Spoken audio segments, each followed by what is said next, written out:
business? I don't see what that achieves. It's totally unnecessary. I would save costs on travels using other mechanisms. I'll watch the size of delegation. I'll make sure that the kind of airlines will always go for what is competitive, and even per diems and all of those, the kind of hotels and all. There are many ways that we can save money, and those are the matters I will pursue, and we will save even more money for the country.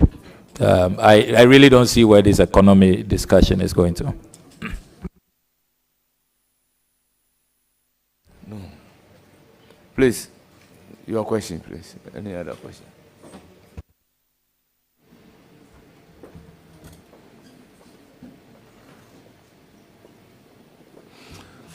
You have become aware that the President of the Republic, our President, recently traveled to Gambia and the Republic of Senegal by using his brother's private jets. You become aware of that, correct? Yes.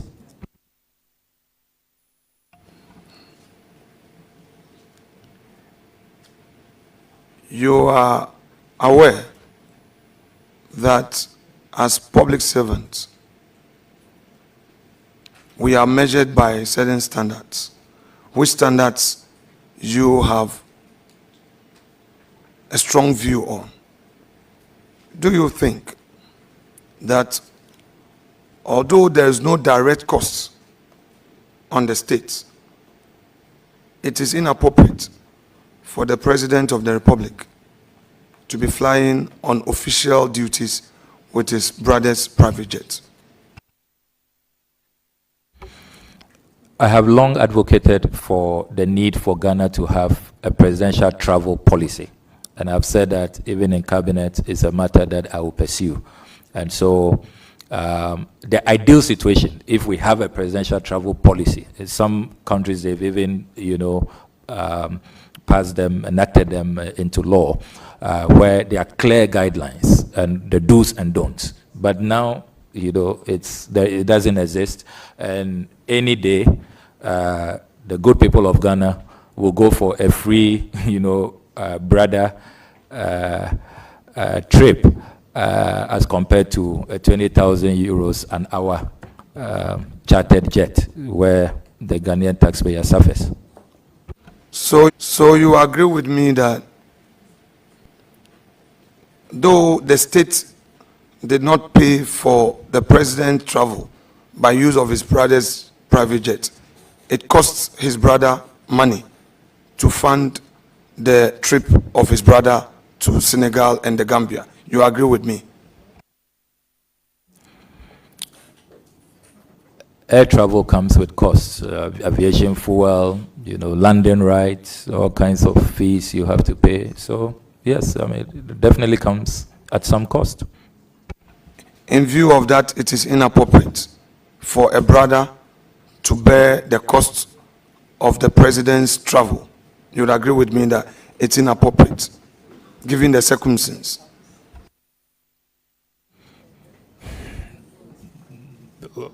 If you can clarify your question, I don't see why you would say it's inappropriate. I will clarify.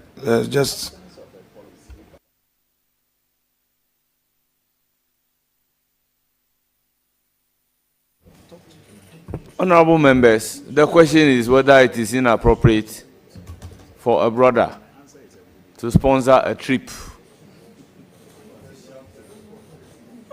Honorable members, as for a gift from a brother, you can hardly reject. So to ask the appropriateness or otherwise, I have a difficulty about the question myself.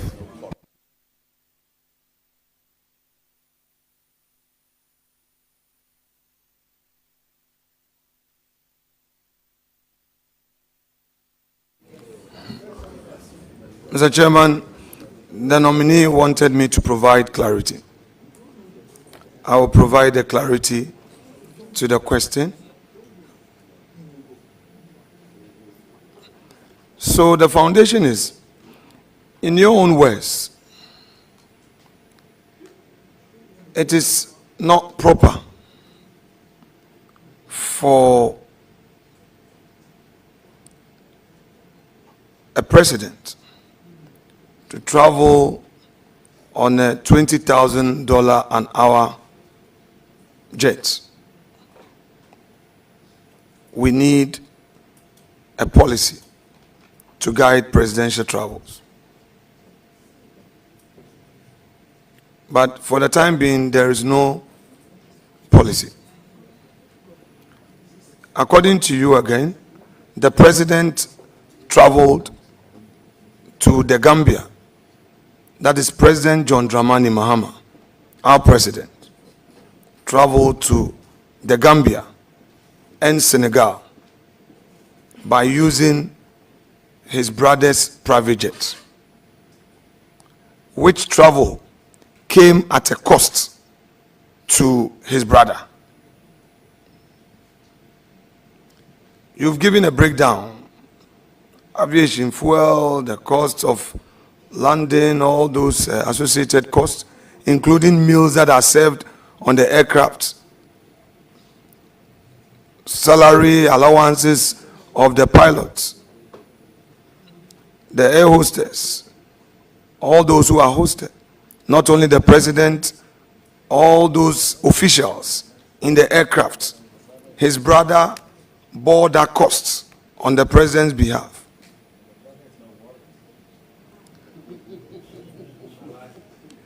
Me, I have a patience to tolerate. You don't. You don't. You can't accommodate me, but I can. Don't you think that the actions of Mr. President in the circumstance as available to us was inappropriate?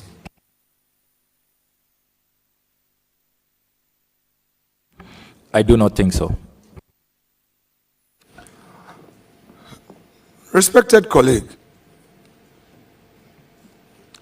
you have told this committee that you used your car loan to buy a combine harvester for the farmers in your constituency. First, I want you to be specific to guide us. You had a car loan in 2013, 2017, and 2020. Please share with us which of them you used in buying the combine harvester. Is it the 2013 one or 2017 one or 2021? Because each parliament, an MP is giving a car loan. So I want to know from you which of them you used to buy a combine harvester for your farmers. I was making specific reference to the 2021. In fact, the question was specific reference to 2021. So, may I know from you, the 2021, you see, normally the procedure is this: you will give the name of the automobile company that you intend to buy from. You provide the name to Parliament, and then Parliament will issue the check directly to the automobile company, because the check is not issued in your name. Now, let me ask you, the letter you wrote to Parliament in respect of you drawing this amount for your car loan, how did you draft the letter and what was the content? This procedure you talk about is a procedure not known to me. I'm aware that there are a good number of MPs, majority on your side actually, who have used their car loans for other matters. You are aware of the reports under former Speaker Okwe, those who use it to pay their children's school fees, you know, children abroad and all of that. And I don't know how they then drafted their letters to automobile companies when they used those monies for school. So some have used theirs to pay their children's school fees. I use mine to buy a combine harvester for my farmers. I don't really see, and my farmers, my rice farmers are really grateful. So I really don't know about this procedure you're talking about. Honorable member, and I'm happy that we're having this exercise, and I just want Chairman to pay attention to this. Honorable member, I am being very specific to you. If you say I am aware, at this point I am not on oath. If you say I'm aware some people used their monies for children's school fees, other things on my side, you see, then we'll be getting into a certain arena. People may not appreciate when I want to now delve into it, provide evidence of those people, then they also come and defend themselves. So I would plead with you. I'll be happy to provide. No I have the problem. list. Okay, that's fine. I can provide. That's all right. Then I'll be happy to know. I'll be happy for you to provide. But for the time being, let's deal with you. And then if it pleases you that because you are not the only guilty person and that there are other accomplices, that's fine. Because you are saying that people use it to pay their children's school fees. You use yours to pay for buy a harvester. So blah blah blah. So I am dealing with your situation. I am dealing with your situation. I don't know of others. So I want to know how you procured the combine harvester in Parliament. Honorable Minority Leader, I will again plead with you. I have a cause to even make an appearance for some members of Parliament before the office of the Special Prosecutor. So if we can veer from this and make progress, it will be in the interest of the entire Parliament of the Republic of Ghana. Chairman, with respect, I would be very, very firm and I would not allow any attempt for a scene to be created. I'm very guided. I'll respect you. I know what I am doing. I'll be very respectful. Please allow a process to go on. Honorable nominee answered. I'm not bringing this up. He said that in 2021, he used his car loan to purchase a combine harvester. I'm not vetting any other person apart from him. And I'm limiting myself to him, and I'll show him utmost respect as our chief diplomat. Honorable nominee, this combine harvester that you purchased for your people with your car loan, the fact is that the monies are lodged with Parliament. You will need a correspondence to access that money. Please share with us the process you undertook to access that money. Yeah, Mr. Chairman, I'm happy to provide that. You do know that in our offices, our RAs are responsible for all of these administrative enterprises. So, Mr. Chairman, if you will allow me, I'm on oath. I do not want to make statements because I don't have those documents here. But I'm able to retrieve them from the office and submit them later, if Mr. Chairman, you will permit. Honorable nominee, let us all tread cautiously. Be brief in your answers. Honorable, Yeah, no, but Mr. Chairman, I'm seeking your your ruling. Am I allowed to submit that later? Because I don't have those letters here. No, I don't mind. Yeah. To make it available to us Because later. I didn't drop those letters. That's all right. So, Chairman, can you talk to your people? It would make the thing mad. Can they be quiet? You.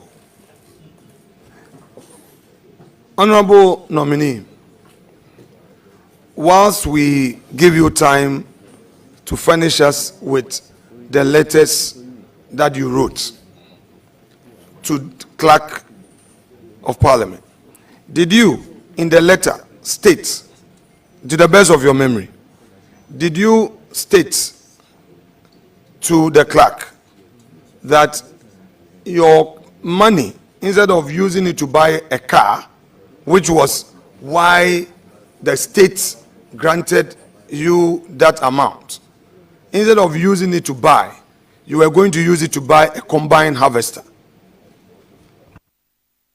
I've been very open and transparent about my dealings, and I do not want to engage in guesswork. I have said that I will submit all the necessary documents on this particular transaction. So I would not engage in any guesswork. But I volunteered this information. I've talked about it time without number. Everybody in my constituency knows I have nothing to hide about this matter. So I'll submit the documents to you. But for now, I will not engage in any guesswork because I don't have the documents here. 2013, your car loan, did you access it?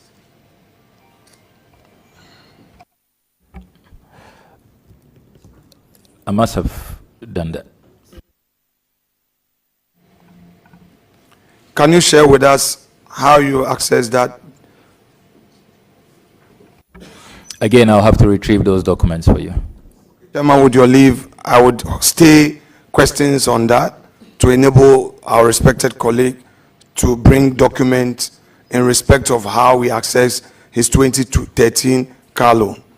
Meanwhile, in 2013, you were a Deputy Minister of Education, correct? Yes, I was. In your work, you had access to an official saloon car and an official four-wheel drive as a Deputy Education Minister, correct? Yeah, correct. At the same time, you had a four-wheel drive purchased for you by Parliament, correct? That's a car loan, so I don't know how you are defining that. It is deducted from our salary, so I think that it has to be, the context has to be, Yes, I would, Honorable Nominee, don't worry. I would be fair as much as possible. Car loan, that's why I use the word car loan. So the ordinary meaning of a loan is that you will pay back. And we know that the car loans that we access, they deduct from our salary within the 4 years. So I will get to that point. Now, when you served 2013 to 2017 as Deputy Minister of Education, on record, you've told the Ghanaian public that you had access to an official four-wheel drive, had access to a saloon vehicle, and then on top of it, another four-wheel drive, which was a car loan from Parliament.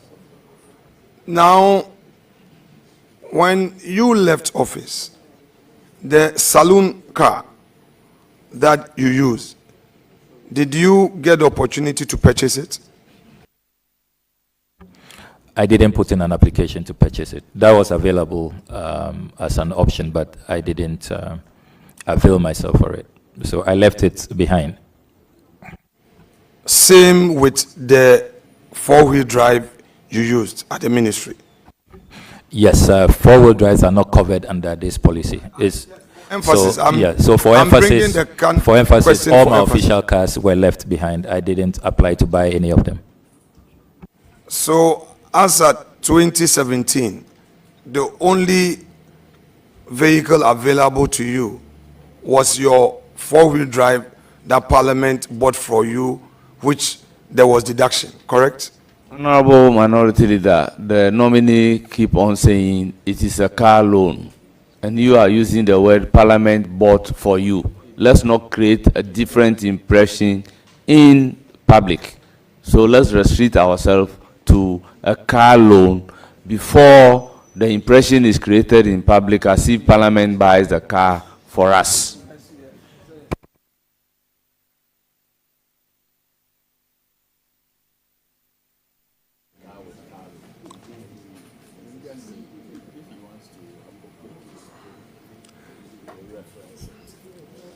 Let's come to 2017. Again, you won election and you came to Parliament. 2017, again, the state made available a car loan to you. Did you access that car loan for your second term in Parliament? Yes, I did. Did you buy a four-wheel drive with it or some other cars?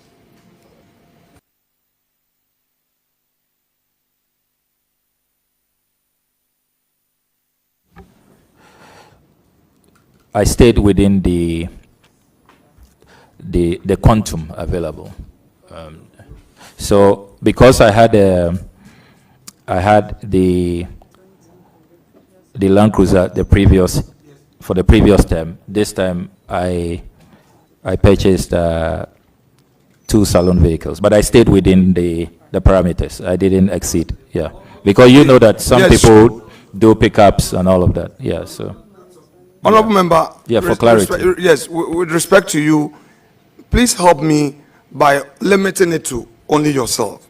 Because when you say other people, that's where chairman doesn't want me to go there, so that we don't introduce whistleblowers and other people's rights. So it's you now for the time being. Is that okay? No, it cannot be okay. It's important to put things in proper context. People must know that there are these options available to all of us. People are taking different decisions. Some are doing a pickup or 2 pickups, or a pickup and a Land Cruiser, or a salon car, and all of that. So it is important to put things in proper context so that the wrong impression is not created. So for 2017, you used your car loan to buy 2 salon vehicles. You've just told us that. Yeah, absolutely. Which salon vehicles are you referring to? A salon vehicle is a salon vehicle. I can provide the details and my CAN number, but I don't want to do that publicly. So I can provide that. So are you able to provide us with the letters you wrote to Parliament? Which letters you use in accessing those funds to the automobile company where you bought them? You'll be able to provide us? My RA keeps very good records, and I'm sure all of that. If chairman, let me straighten the record. Yeah. That we've all been beneficiaries of the car loan. Sometimes the automobile company will bring a list or will have a paper, and all those who want to procure the vehicle from that automobile company would indicate their names. So it is not necessarily you writing a letter to that effect. We've all used the procedure. You see, and this is including leadership. Yeah, so Chairman, if you, I'm willing to follow your direction, Chairman, but I'm happy to provide all of these documents. My RA is a good record keeper.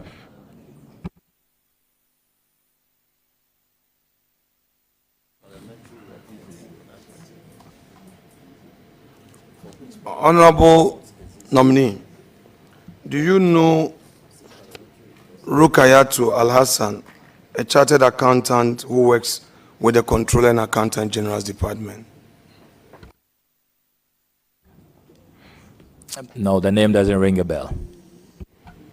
Honorable member, do you know of Louisa Osei, who works at the Department of Public Invested Lands Management Division at the Lands Commission? No, I don't think I know them.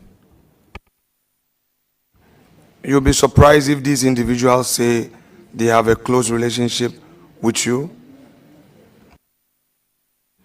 I'll be very surprised. Now let's come to Ora. And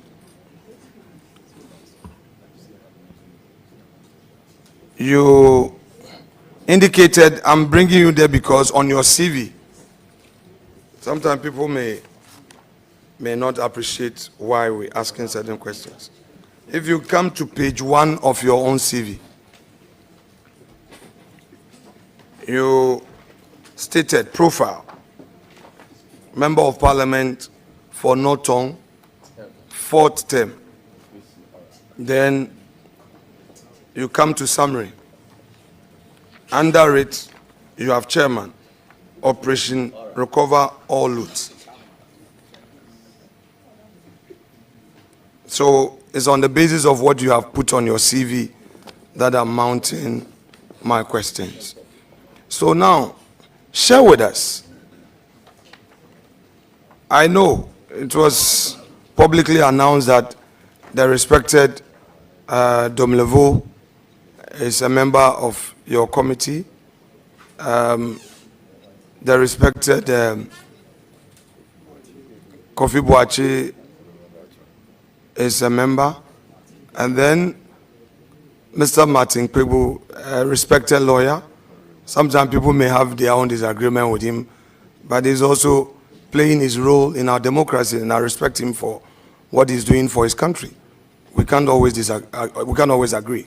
Now, tell us, in very clear terms, what the mandate of this aura has been.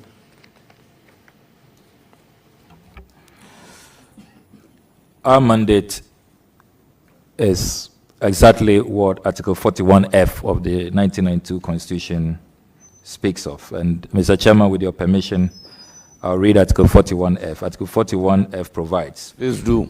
the exercise and enjoyment of rights and freedoms is inseparable from the performance of duties and obligations. And accordingly, it shall be the duty of every citizen, F, to protect and preserve public property and expose and combat misuse and waste of public funds and property, unquote.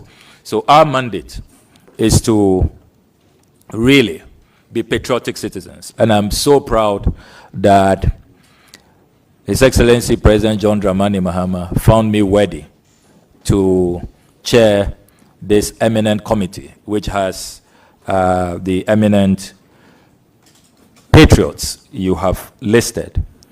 Our mandate is simply to serve as a vehicle of information gathering. We've put out hotlines, we've put out emails, we have a website, and we are receiving information which we are compiling in a comprehensive document. We also carry out field visitations, because we don't want to be an armchair committee that just, puts together a report that we cannot verify, which we cannot validate, which is not credible. So we carry out field visits. We've been to a number of places across the country to be sure that the information that people are giving us are indeed accurate, so that we can present a credible, comprehensive report to His Excellency President John Dramani Mahama. So that is what we have been doing, making sure that we prevent the looting, the misuse, the abuse of public property. Now, you mentioned that earlier, that people have been coming to your secretariat with information. So where is the secretariat? The secretariat, which is really a makeshift secretariat, and we have to express our gratitude using this platform to Her Excellency the Vice President, Professor Nana Jenopoku-Agyemang. We share her office with her.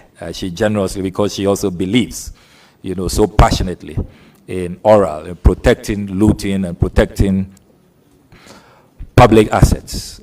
She very graciously allowed us to use her office for this work. So that's the secretariat we are using. You mean her office at Jubilee House? No, her private office. Where is this office? In Cantonment. Cantonment, okay. Yes. Now, this her private office in Cantonment, Is it an office that she, because you know cantonment lands are state lands. So now, this is a private office in cantonment. Is it an office that she owns or she has rented? Is it something that you know? Honorable member, the question is overruled. The essence is that she is not the owner. The place was made available. The person who made the place available has been mentioned. How would he, the user, be able to know whether the place is owned or it was rented? Mr. Chair. Well, Chair, I can, Chair, if you don't mind, just make your work simple because I have information. I'm very mindful. I have information. I mind. It's rented. She doesn't own it. It's rented. So, Chairman, if you don't mind, so that we don't even create any unfair impression in the minds of Ghanaians, because I work closely with her and I know the struggle of paying the rent. She, the person, Professor Nana Opoku-Agyeman, is the tenant. Yes, she is a tenant. Absolutely. Okay, because that place is a dollar-rated area. So, I mean, yes, cantonment properties, you pay dollars. We know that as a fact. So, I'm happy to hear that the Vice President is able to afford a dollar, rent in cantonment. It means that we can't. We being in public service doesn't mean that we should be poor. That's fine. Anyway, well, so, Chairman, I'm also happy to observe that the Honorable Minority Leader is aware that cantonment lands are dollar rated. So when some of his colleagues are paying 42,000 cedis for a plot of land in cantonments, he must join my crusade against state capture. So I'm very happy. I'm happy you are introducing dollars into this discussion. Very, very happy about it. My respected colleague, not to worry, would go there gradually. We'll go there gradually. Now, the lands in cantonment, you are telling us that some people have been paying 42,000, whatever you call it. What? Have you been able to find out from the Lands Commission whether they have a standard pricing regime for lands that they sell to the public? Have you found out? Honorable Minority Leader, if you can expatiate your question. Standard regime how? So, to enable one to determine whether a land is being sold at a very low price or a high price, one must pay attention to valuation.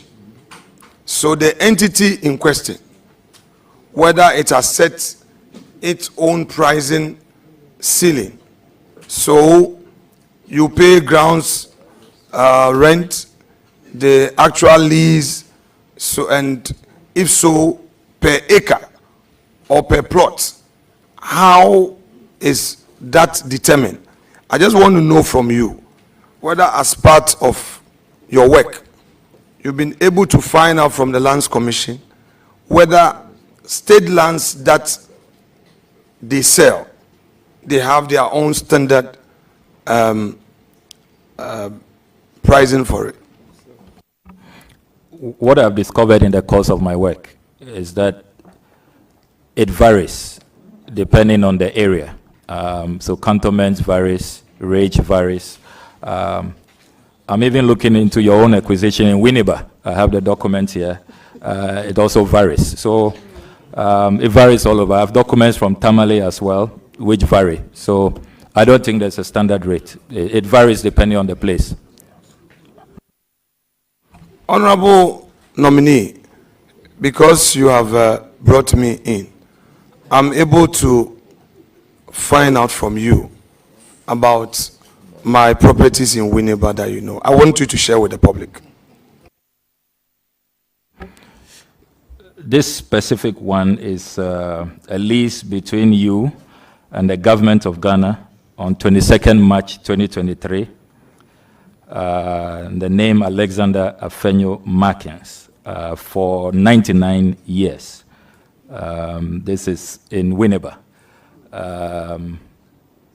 Yeah, so official Lands Commission document, yeah.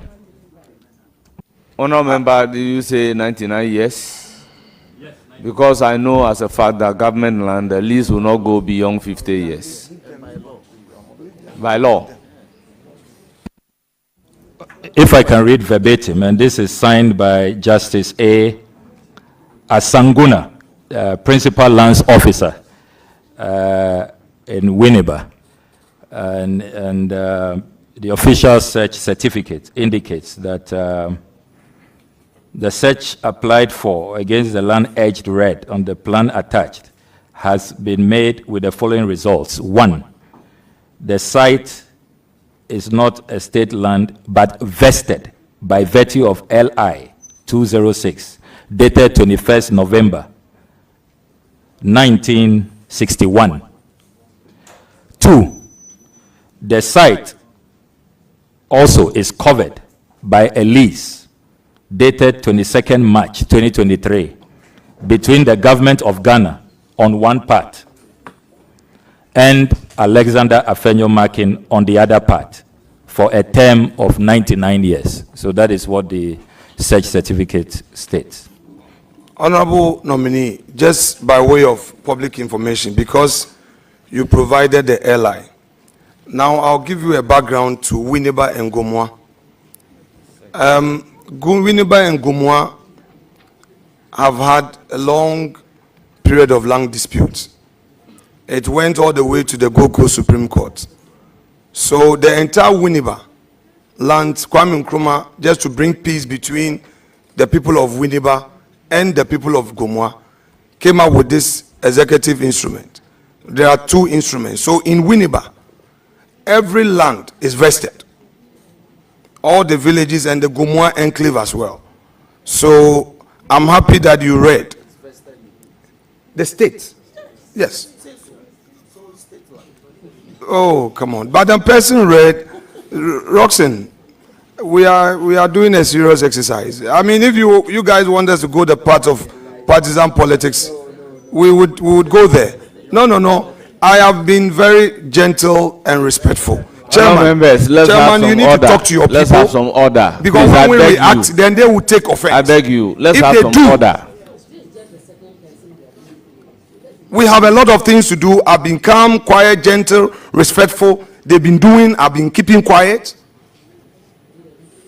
Please, I have patience, but not to a point that a man cannot tolerate. So, honorable nominee, I am happy that sitting there, you've gone digging me. And I'm happy that you brought it here. That Winneba, I want to provide information. Winneba and Gomwa enclave. The chiefs, their lands were all annexed. And they are vested lands. So I'm happy that you read it. And even when the Asafo companies, the Asafo own that area called Ponkwechi, that's Dentifo Asafo. And the Twafo also own the Komfo-Ade Kojobedu areas. And some chiefs own their land. But because of the Kwame Nkrumah EI, even if you buy from the chief, and the chief gives you an indenture, you can't register at Lands Commission because of that EI. So everybody in Winneba would have to go and register through a lease with the state. So I'm happy you brought it up, and then I've just explained to you. Now let us go back to your oral work. You have indicated that you are seeking to recover state lands that have been wrongly appropriated. You call it loot. Now, are you looking at all state lands that were appropriated by individuals since 1992, or you are going way down to the 80s, 70s, or you are limiting yourself to recent years? Can you share some light on your mandate? Because you are seeking to recover, which is very patriotic. Honorable Member, I believe this will be in the mandate of So you should share with us. ORA. The nominee before us is being vetted for a position of a foreign minister. So, Chairman. how relevant is the mandate of ORA to Chairman. the position Chairman. that the nominee is being vetted for? Chairman, don't start. I hold you. We are ready. They can go ahead and call your people. Chairman, you have, the nominee himself spoke about ORA. The nominee himself stated in his CV, and I'm asking him questions about it. Then you say it is not relevant. Chairman, I'm pleading with you. I'm according you every respect. Let's have a smooth inquisition. Let's have a smooth inquisition. Honorable nominee, your work aimed at recovering state assets, lands that have been looted, etc. Which period are you looking at? That is okay. His Excellency the President has made clear that looting is looting, and it doesn't matter when it occurred. Once information emerges that it was an unconscionable transaction, we should document it. Remember that I have said that our work is with phase 1, information gathering. When we have presented our report to the President, phase 2 will kick in. That's where the Attorney General will take control, and we'll be looking at the recoveries, the actual retrievals, and if there has to be even prosecutions. Because remember that ORA's work is not only about properties. We also have the financial aspect, the causing financial loss to the state. So it's a more broader concept than often it is made to look.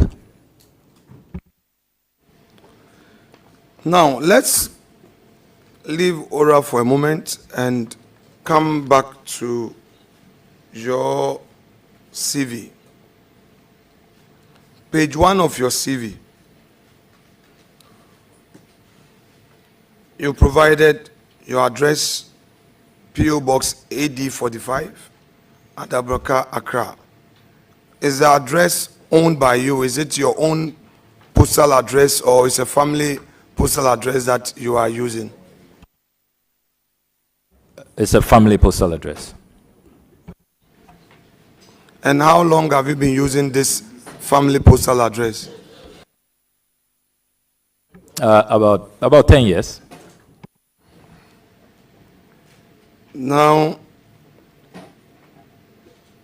you've also indicated you have 2 email addresses, correct? Yeah, correct. Then you have indicated home address, number 1, Wilshire Boulevard, Airport Hills. This property at Airport Hills, how long have you been living at Airport Hills?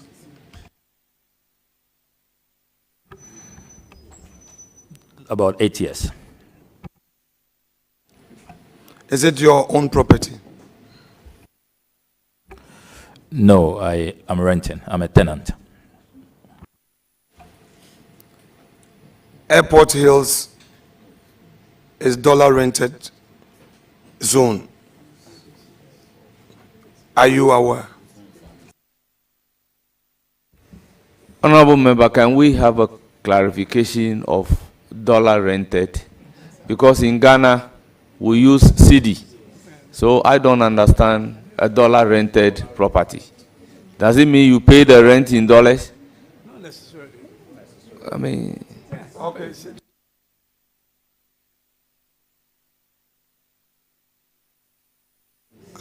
Okay, honorable member. So your rent, do you pay it monthly or you pay it annually?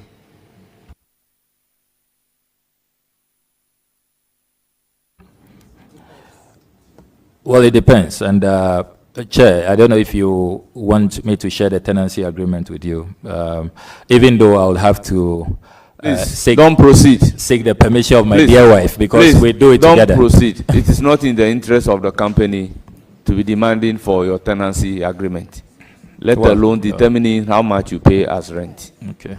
Well, I mean, that is personal. I like to be transparent, so but that is personal. But I respect your ruling, Mr. Chairman.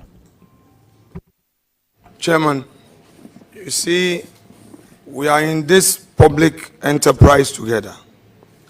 This is a nominee who, desirous of protecting the public purse, holding people accountable, is able to inquire into how people earn their salaries, especially public officers, how people acquire properties and all.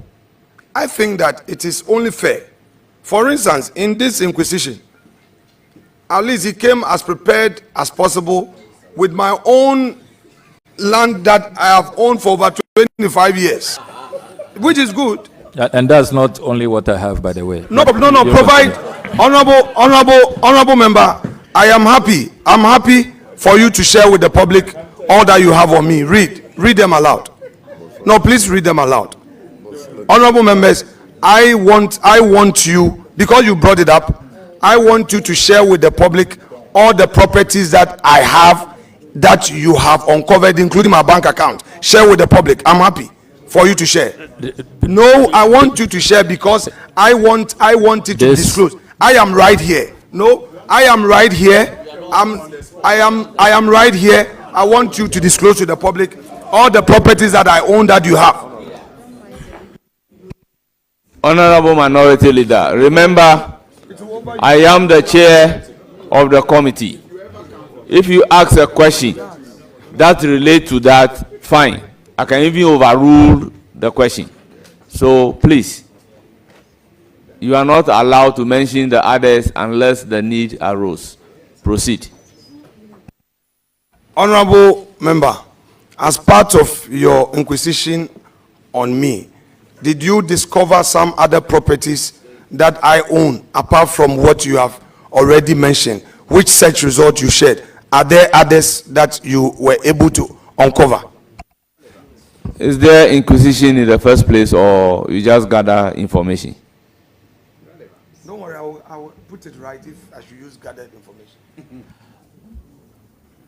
Well, Mr. Chairman, I will disclose what I have at the right time. We are all following our strategy. You have a strategy, I have my strategy. So let's stick to our strategies. So good. So, honorable nominee, as part of the information you've gathered thus far, the ones that you have gathered about me, can you disclose them to the public apart from what you have discovered? I cannot at this point.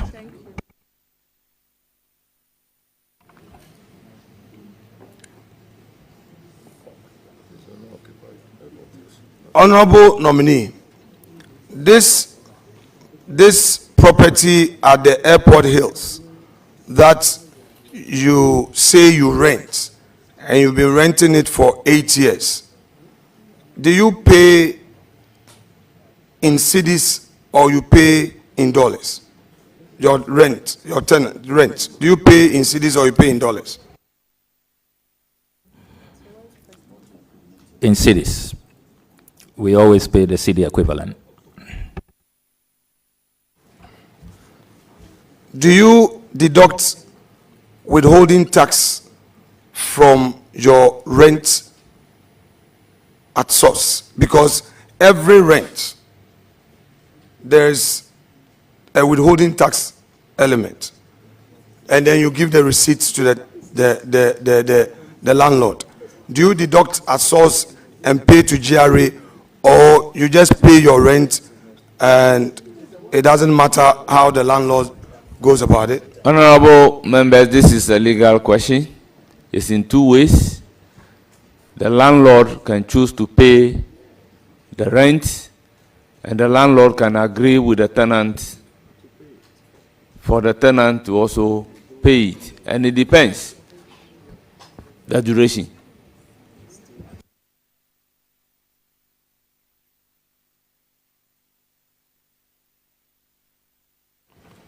So he's opening it up for clarity. So choose the part you would want to answer. I'm not allowing you to answer that question. Chairman, please say so for the records. I didn't get that you have Question overruled. That's okay, no problem. Honorable member, on your CV, you have indicated on page 2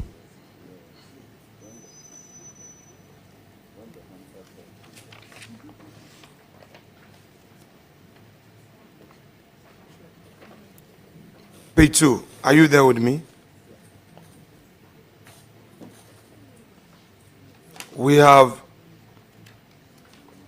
former managing director, Service Solutions. Now share with us when you registered this company. Yeah. This was in April 2018. Are you the sole shareholder of this company, please? Yes, I am, but it's Member, defunct.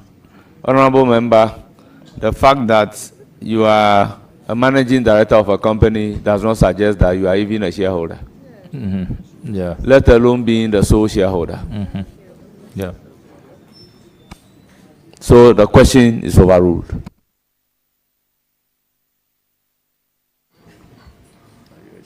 Are you a shareholder of the company? The company is defunct, so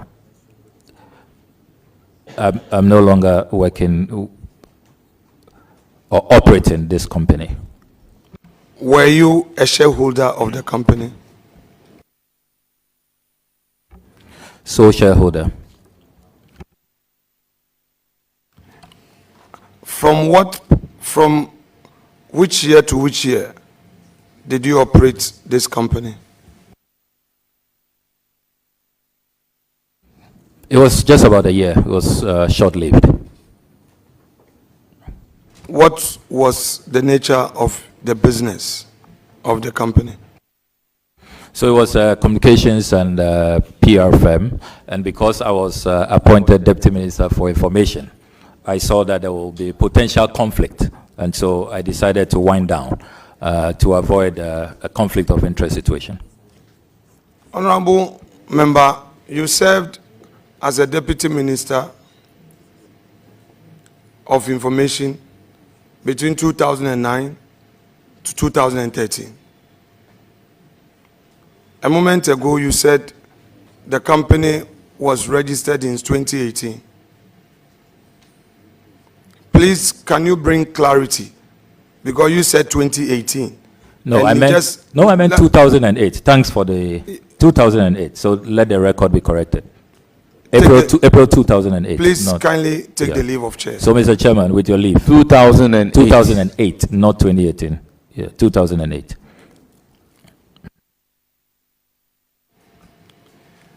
Now, you do not own any other company, correct?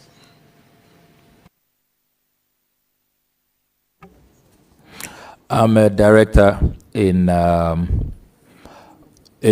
one company which is yet to take off. It's a farming arrangement that we are working on. I and a number of people, but it's just been registered, but we haven't fully taken off. We haven't fully started operations. And that's, if Mr. Chairman, you want me to provide the name, that's Volta Clenam Farms. We're going to go into massive cassava production. We want to produce starch from cassava. But it's still in the gestation period. We haven't taken off yet. So we've just registered a company, and we're still holding talks with potential interest parties. So if you say you've just registered the company, you mean you've registered it as a Registrar General's Department, correct? Absolutely. And you are the sole shareholder, correct? No, I'm not. They are others. I don't think I have their permission to go public with the identity. Okay, so you agree with me that to go public with information related to people, you necessarily will need their privacy, correct? It depends on the context and the circumstances. Yeah, it Yes, depends. that's. Can you? Because these are private individuals. They are not public officials. That's the point. So I Yeah. just needed clarity. So you have drawn the distinction that if these individuals are in the public service, their consent and permission is not needed because it will be in the public interest. Correct? Yeah, absolutely. But if they are private individuals, putting out their names will require their consent and authorization, correct? If they are not politically exposed. Sometimes you can have politically exposed private individuals. So that's why I say it depends on the circumstances. I mean, in these matters, you have to look at all. You have to look at all the parameters. What I'm saying is that, so let me rely on your words. So you're saying that if these people are politically exposed, there is no such requirement for their consent before you put out their names. If I got you right. I have stated that it depends on the circumstances. So case by case, you make a determination. But you are aware that per the Companies Act and then the anti-money laundering law that we passed, we amended to Act 824 something. Yes, Act 824. These individuals that you jointly own shares with in this company are politically exposed by virtue of the association with you. You'd agree with me? Honorable member, the question is overruled. This is purely a legal question, but the statement is not correct.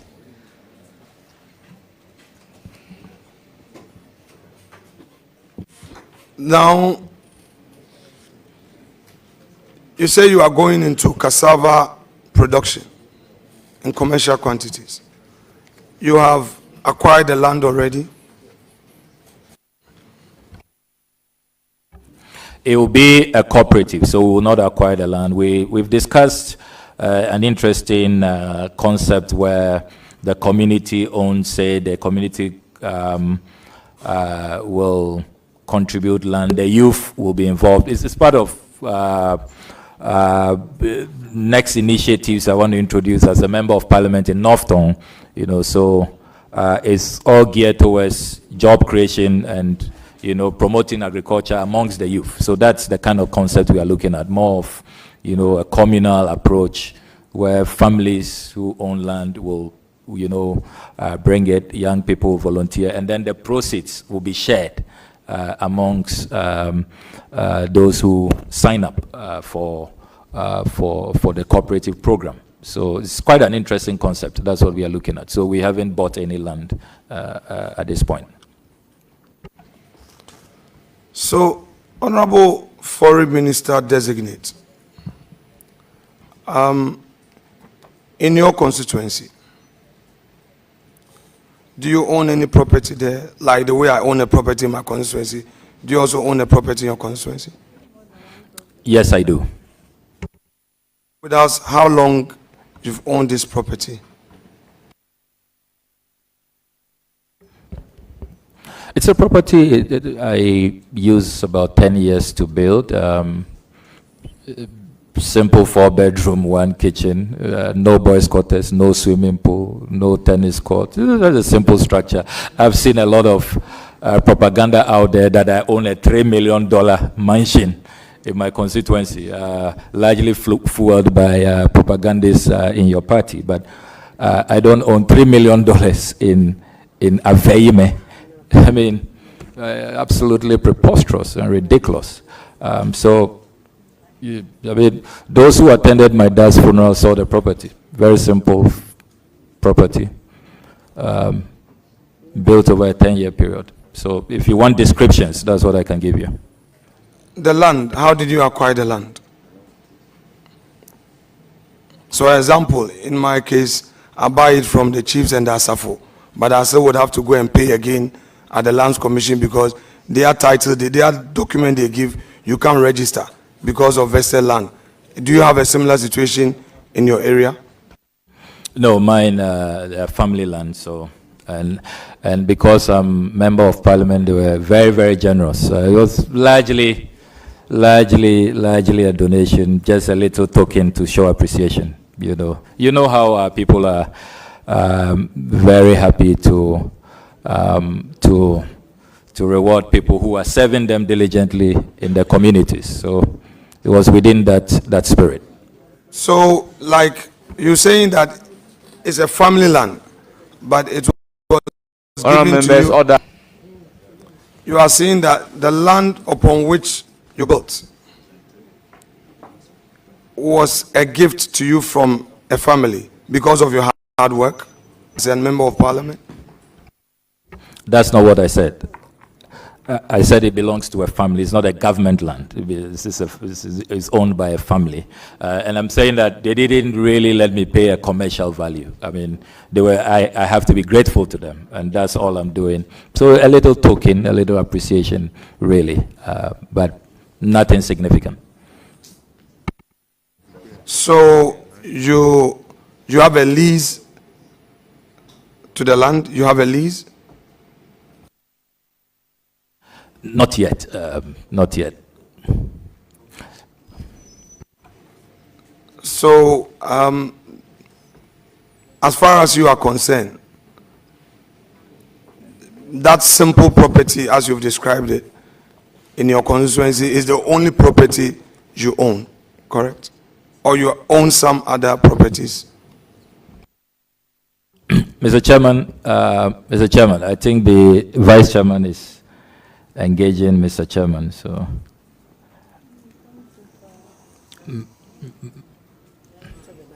Yeah, Mr. Chairman, I'll need your guidance on that question on the properties I own. Because I've declared my assets, so if you want to get a copy of my asset declaration from the Auditor General. But Chairman, I leave it in your hands. Referring to the Assets Declaration Act, it is for a stated reason that you file it and the envelope is not even open. So in that vein, I would disallow the question. Okay, Chairman, so let me get clarity. So on this table, what you are saying is that the nominee is not obliged to disclose the properties that he has. I mean, just so that I'm guided. If you're saying that a nominee getting into public service, who is a public-spirited individual, who gathers information as to what people own in public life, how politicians live their lives, in this case, he's not obliged to disclose. I'm fine. That's okay. Let's do what the law requires from us. The law requires that you file your asset declaration. Man, I'm not talking about the law. I never went into asset declaration. I asked a very simple question. He said at the Airport Hills, based on the information here, he says that he's a tenant at Airport Hills. He's lived there as a tenant for 8 years. Then he himself disclosed that people have been making all manner of propaganda. He owns this, he owns that. However, in his constituency, just as I do, he has a simple house, and that simple house has 4-bedroom, no boys' quarters, no swimming pool. I have a swimming pool in Winneba. In fact, I have two. My beachfront and my White House. I have 2 big swimming pools. I have them. I have a boys' quarters, yes, and I have had them for years, which is different from you. Yeah. Well, the fact. So I want to know from you whether you have other properties. His disclosure clearly is a voluntary disclosure, but what you are seeking to do is for him to disclose his assets publicly. The law says that you declare it, they keep the envelope, they don't even open it. As to whether that is right or not, that is apparently the law.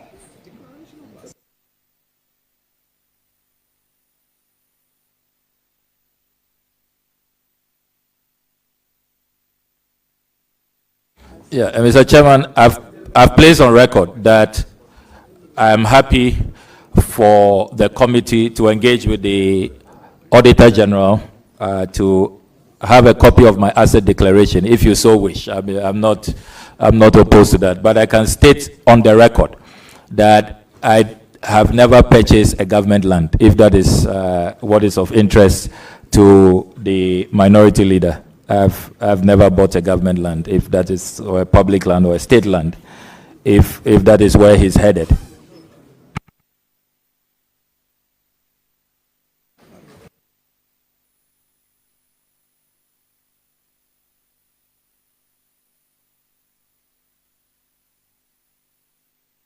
Well, sorry for the interruption. That's an issue we have to deal with.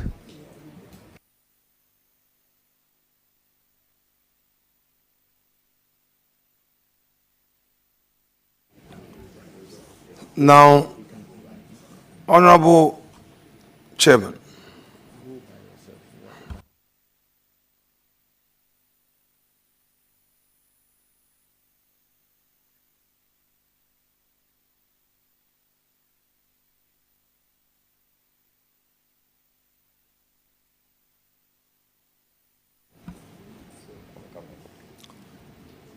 Mr. Chairman,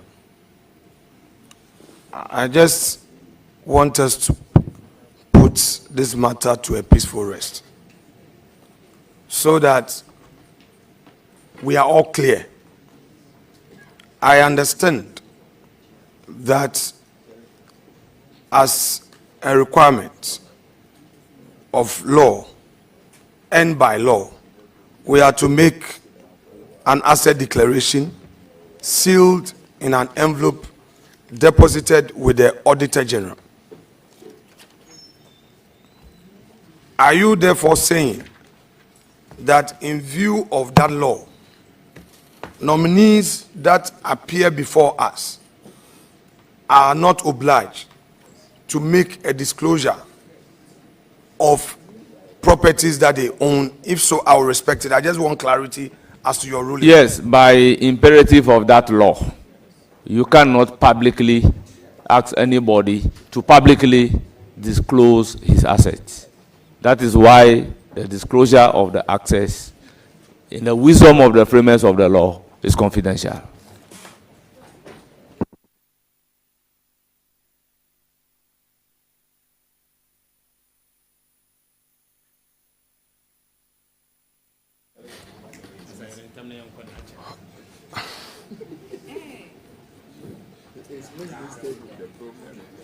Honorable nominee, let us deal with this combine harvester that you used your car loan to acquire for your constituents. So the use of the combine harvester, do the farmers pay for the use of it? So the Aveime rice farmers have a cooperative, and they make it's heavily subsidized. So they make a little contribution which they use to service the combine harvester, to buy fuel and all of that. So it's their internal arrangement for servicing and buying fuel.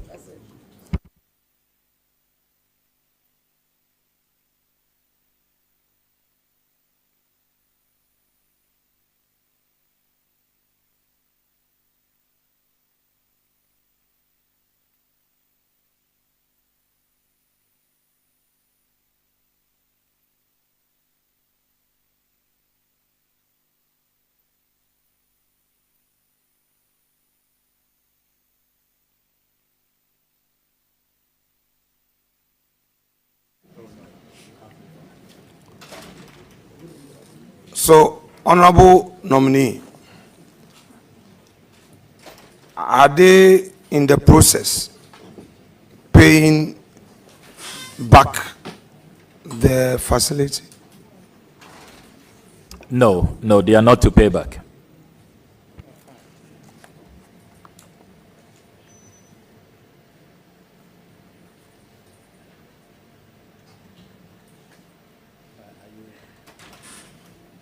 Are you getting the information on WhatsApp?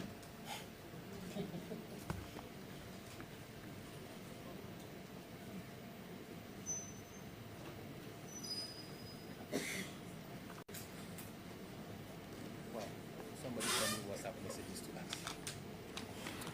So, my respected colleague, let's go to April 8th.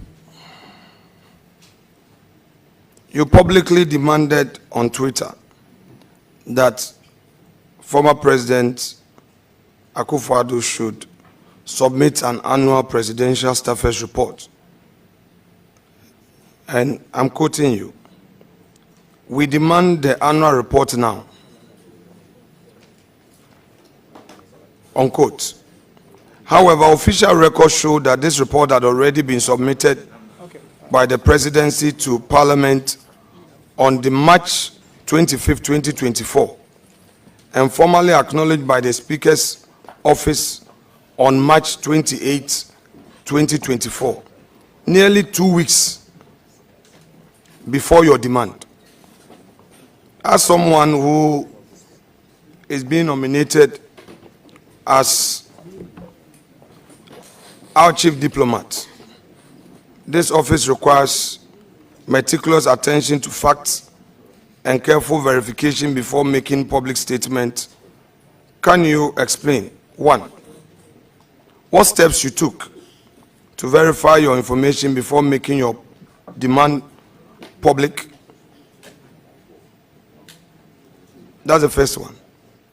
The Clerk of Parliament, Mr. Jethro, will confirm to you that I called him to find out if the presidential staffers list had been submitted, and he responded that it had not been submitted. And you need to recall that consistently over the 8-year period is one of the items my caucus asked me to specialize in, and consistently I've had to. It's been really a difficult struggle to get the presidency to comply with that act, and you know that most often it is submitted after the March deadline.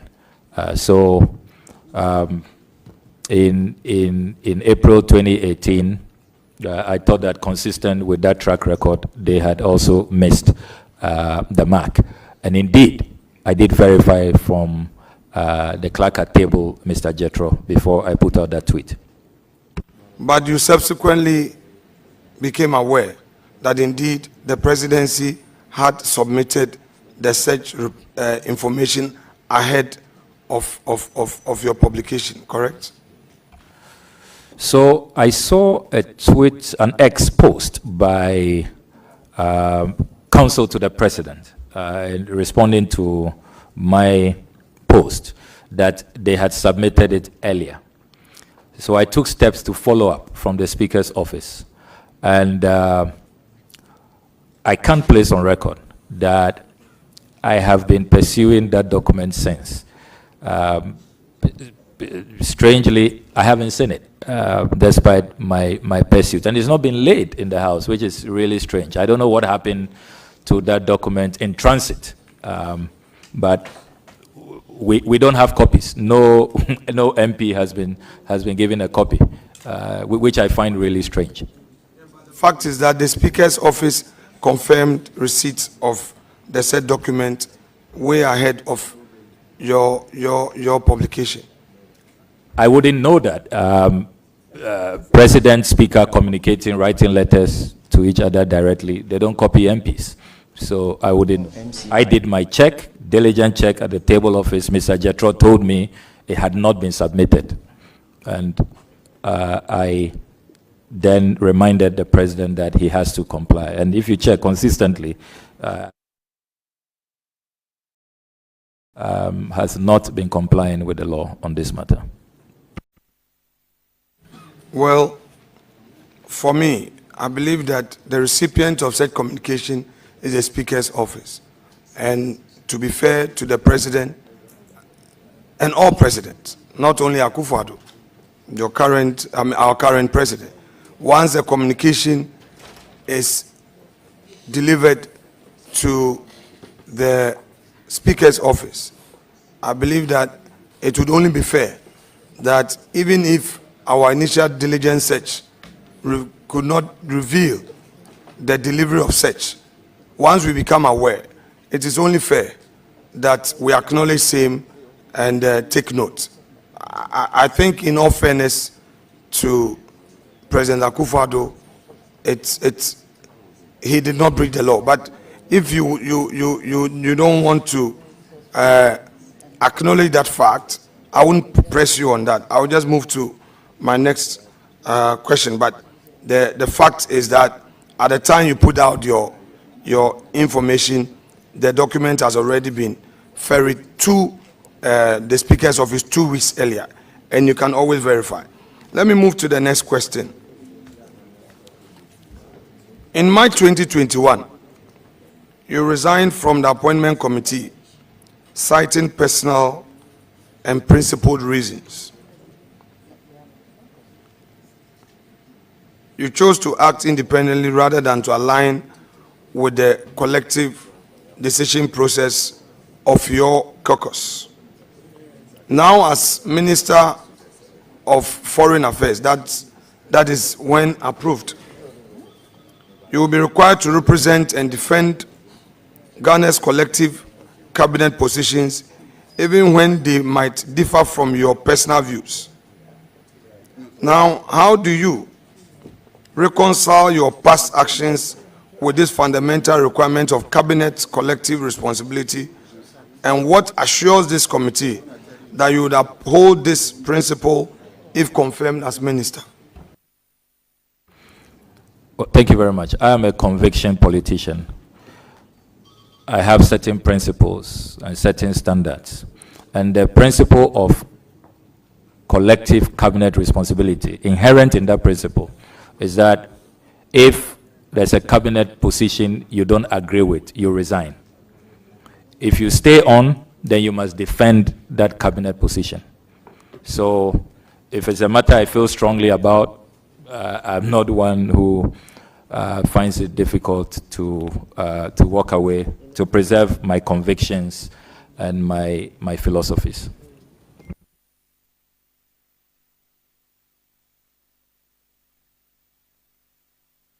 Thank you. Thank you. I refer you to a publication by graphic.com.gh on 12 September 2017, where former Attorney General, Mr. Martin Amidu, documented several instances where you allegedly engaged in confrontational exchanges with senior political figures, including your interactions with him on Isophoton case. Now, let's hear from you. Did you engage the former AG with a view to facilitating the payment due Isophoton at the time? Well, thank you very much. At the time, I was Deputy Minister for Information, and I received a petition, came to the ministry, and I'm glad that former ministers of information are here. I see the Honorable Mahama Ayariga. It is key to the mandate of the Ministry of Information to receive feedback and ferry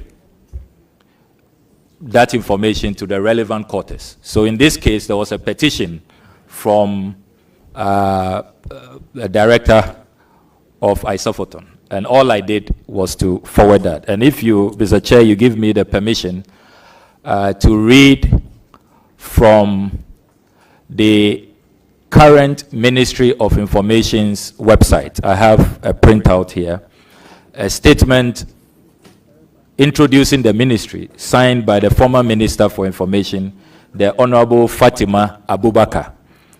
And she states here, and Ghanaians who are watching can log onto the website of the Ministry of Information, which is appears to be now defunct, by the way. The Honorable Fatima Abubakar writes, quote, "Our goal as a ministry is to empower the citizens of Ghana through information dissemination to ensure transparency and accountability in public policy cycles. The mandate of the Ministry of Information is to facilitate the gathering of feedback for the executive branch of government," unquote. This is President Akufo-Addo's Minister for Information. And that's all I was doing in the Isophoton matter. Okay, so if so, why then would he describe you, I mean, from what you are saying, public office holder, you received a petition, you have forwarded it to his office. First of all, let me understand you. Did you forward the petition requesting for payment through your ministry by a letter? Did you write to his office? No, I was not requesting for payment. I was only serving as a conveyor belt. This has been brought to the Ministry of Information. We collect feedback for various government agencies. So please receive this. That was all. I didn't pass any judgment. I'm not the Attorney General. I mean, how dare you dictate to the Attorney General on what to do? So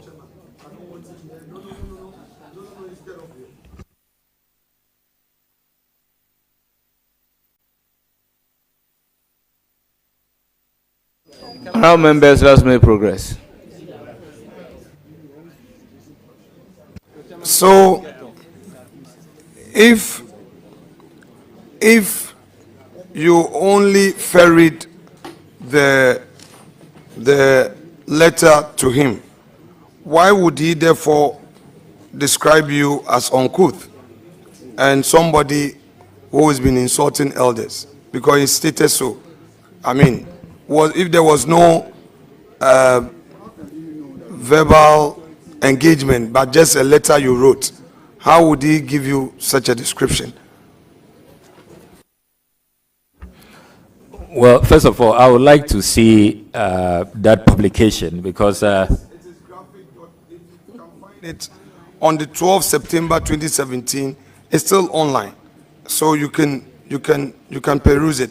That's why I wanted clarity, that what was the mode of interaction. And you have said it was through a formal letter you sent to his office regarding the petition you received from Isophoton, meaning you didn't phone him to talk to him. So if you didn't do so, how he gave you this description is why I want to know your view on it. I mean, fortunately, I've been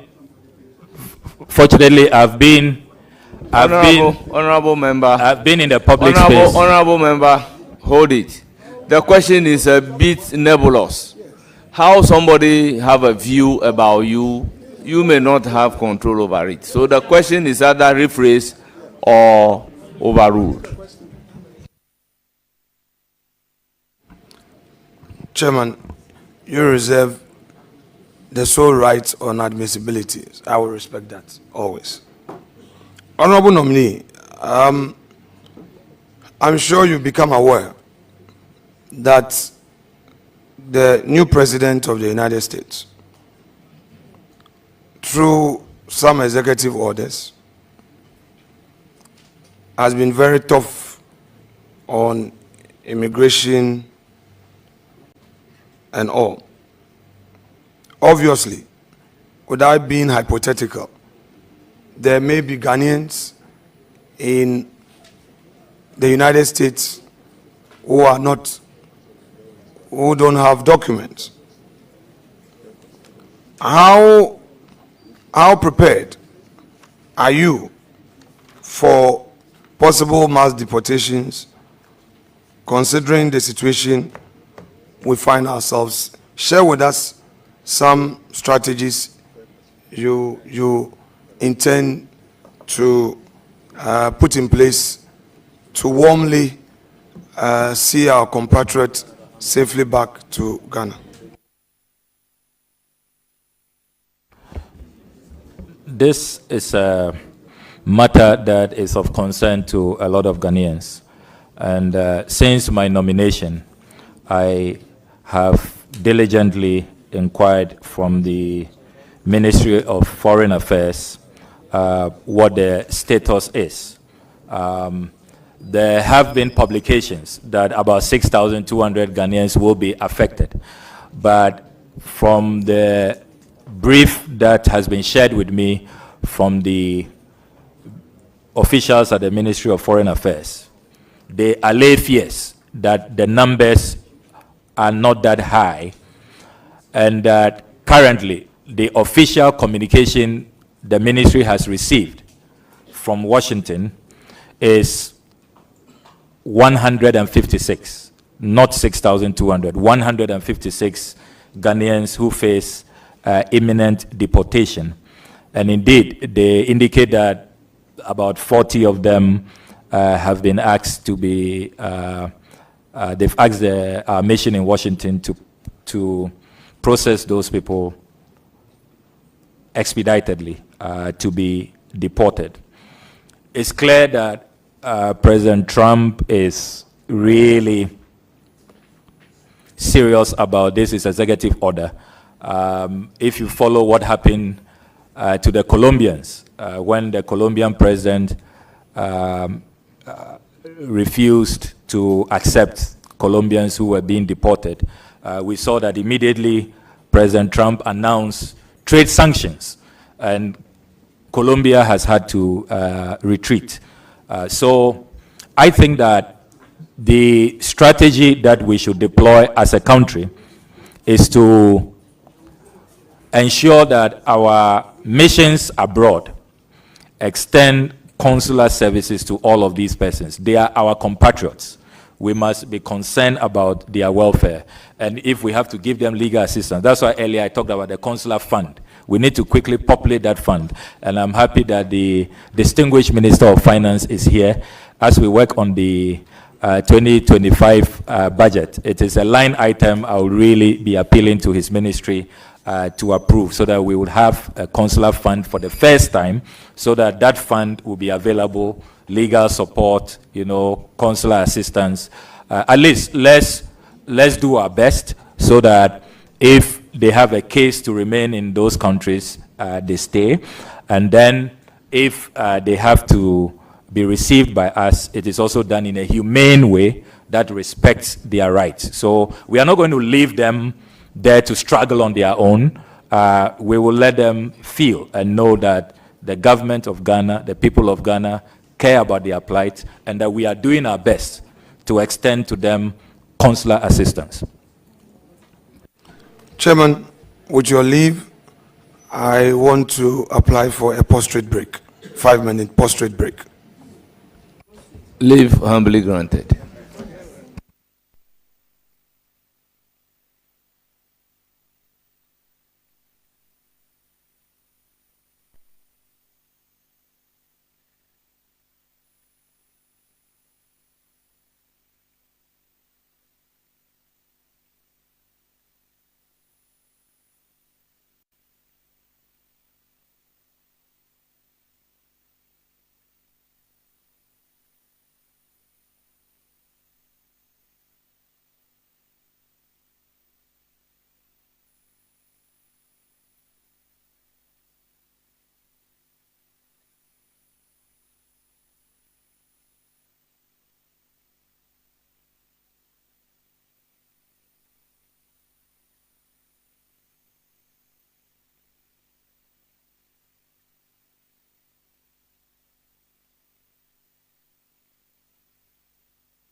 Is the house like this?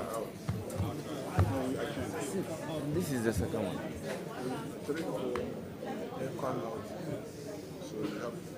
No, we had a small break.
Chairman. Order. Let's make progress. Honorable Minority Leader, you have the floor.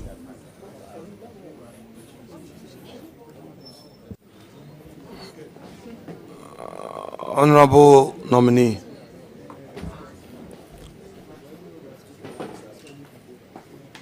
Please, do you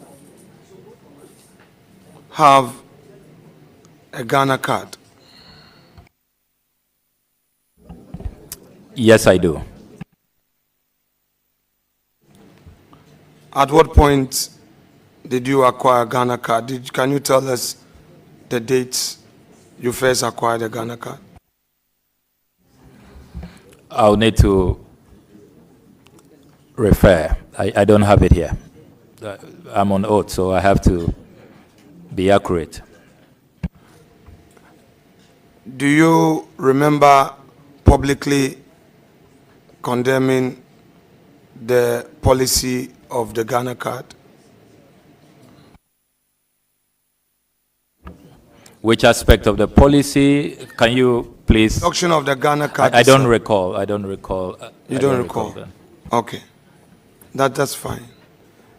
The Ghana card that you have acquired, do you find it useful, and will you recommend to all Ghanaians who have not acquired Ghana card to acquire one?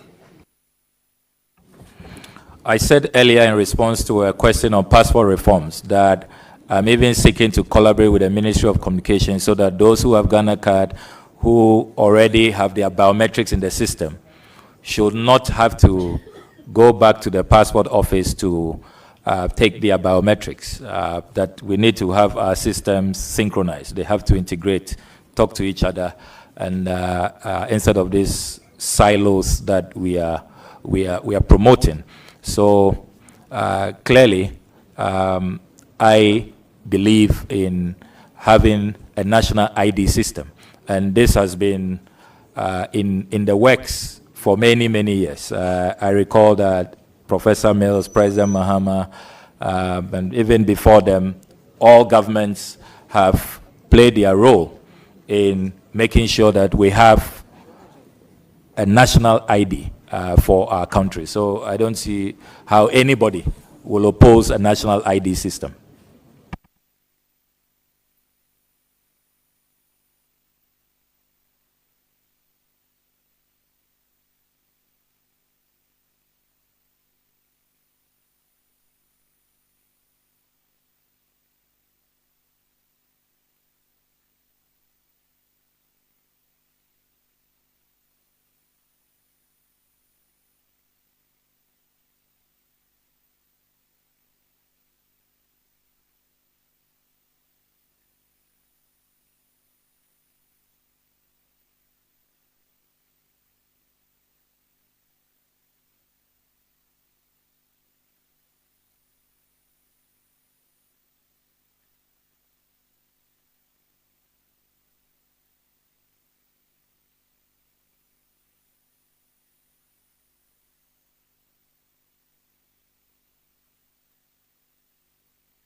Honorable nominee,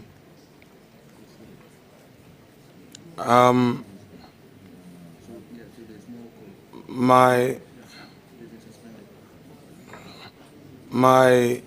next question to you, I'll come there. My next question to you has to do with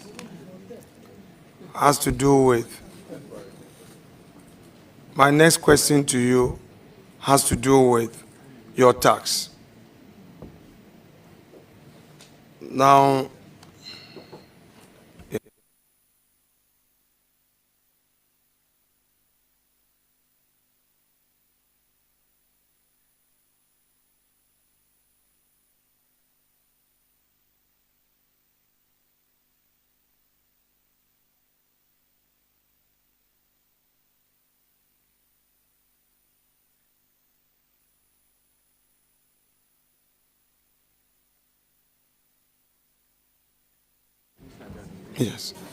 yes, honorable member. Now, pay attention to the details thereon. Your 2023 and 2024 tax clearance certificate. Now, on your CV, you indicate that you haven't had any gainful employment in the private sector since you left school, from the CV you provided. The CV you provided, you've done any private work, you've not been in any employment outside of your political appointment. Do you maintain that? It's not factual. I'm wondering if you have the right CV. Do you have my 10-page CV? Because Let's do step by step, please. So that is not factual. You're Okay, please don't worry. Kindly, since you have perhaps the correct one before you, let's go. Take us to the gainful employment component of your CV.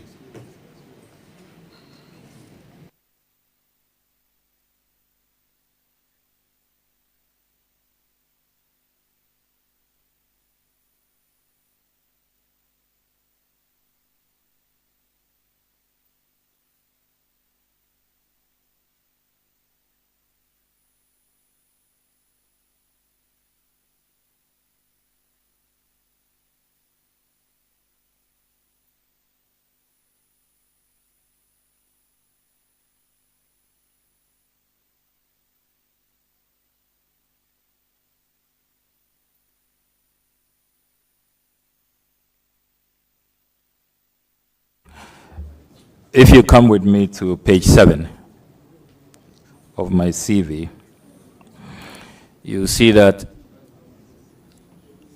as a student at the University of Ghana, I was the campus manager of Carrera Computers Resource Center at the University of Ghana. It was above Ekwafu Hall, the Ekwafu Hall JCR, and my mates know that I did employ some of them as a campus manager. This was a campus job.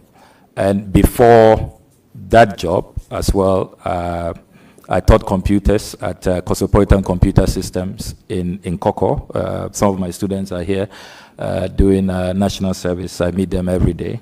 And then we talked earlier about service solutions. So it is not accurate to say that I've never worked in the private sector.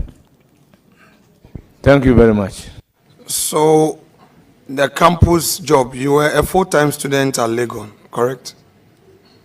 Yes, I was. This job you were doing on campus was a part-time job, correct? Yes, I mean, I've always loved to work.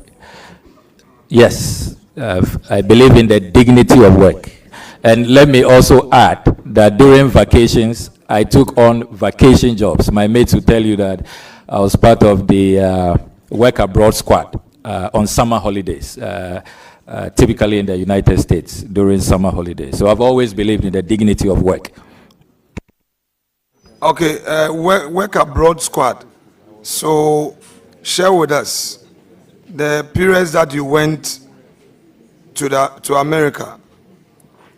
Did you take that J1 visa that allowed you to work as a student during that short period? Was that the visa you were on? I want to believe so because I was allowed to work and I had no issues. We would want to give you the benefit of sharing that visa with us. We know you don't have it here. Yes, I'm But happy since to you share consider you were Very doing happy to work share abroad, that. Yes. you'll be sharing that with us. Absolutely. Okay, can you share with us the various works you did abroad, the work abroad, what specifically you did? Yeah, quite a number of jobs. One in a hotel called Doyle. I also worked in the dollar shop, and then I also worked in CS. Depends on the year and what openings are available. Now, in Koko, you say you taught at Nkoko for your national service. National service cannot be described as gainful employment. It's not employment, it's national service. I never said national service. So in Koko was the 2-year break between secondary school and university. I thought that I made good use of the time. So I joined an uncle who was running a computer firm in Coleman International School. I'm very proud of that job I took as I must have been, 19 or 18. Which year did you take up? This must be between 1999. I left Presec in 99. So between 1999 and 2001. So you mean this was before university? Absolutely. I've always worked. That's why when I hear people say I've never worked before, I laugh Sir at them. Ablakwa, please pay attention. No, it's Forget about what important. somebody has said.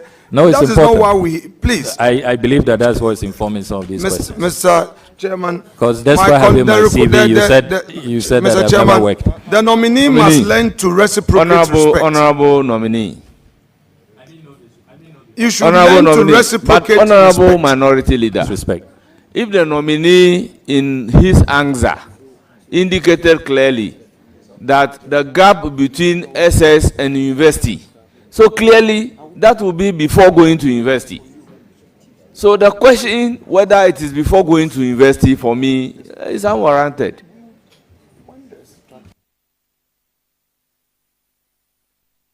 And absolute respect to you. Can you withdraw the word unwarranted?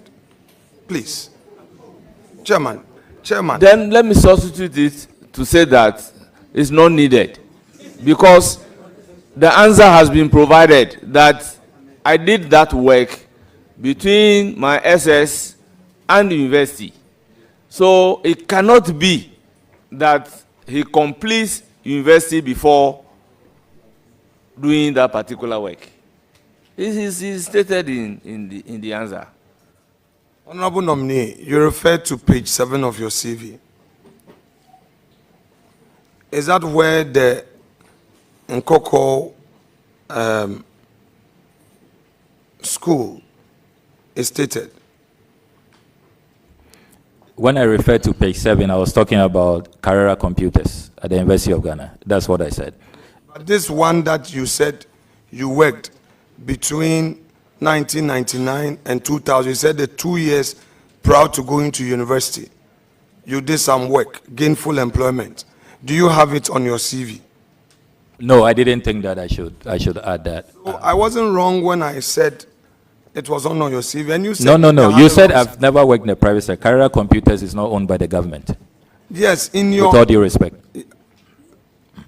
In your answer, you brought in this Nkoko school. Yeah, and work which abroad, was which is all not here. Yes. So you would agree with me that I am dealing with what is before me, and I can't speculate. Except that you are not dealing with what is before you properly. You didn't see Kyra computers and concluded that I had no private sector work experience, which was unfair to me. Honorable nominee, you said that the work you did, which you did not document in your CV, was gainful employment. My question was anchored on gainful employment. You are saying that you did some work 2 years before going to university, gainful employment. Let us stay there for a while. Let's stay there for a while. This gainful employment, were you being paid salary month on month? For the record, there have been many gainful employments that are listed here, and so it's important to set the record straight. Yes, I was being paid monthly. Were you contributing taxes? My employer was. Was there SNIT contribution? I believe so. Given the opportunity, would you be able to furnish us with those details of taxes that were deducted at source and your SNIT contribution for that period? Very happy to do that. Would you take the leave of chairman to amend your CV to include the employment details you just spoke about? That is if the nominee he decides that he wants to do that. If there is a need, but if there is no need, as a result of which he didn't put it on the CV, so be it.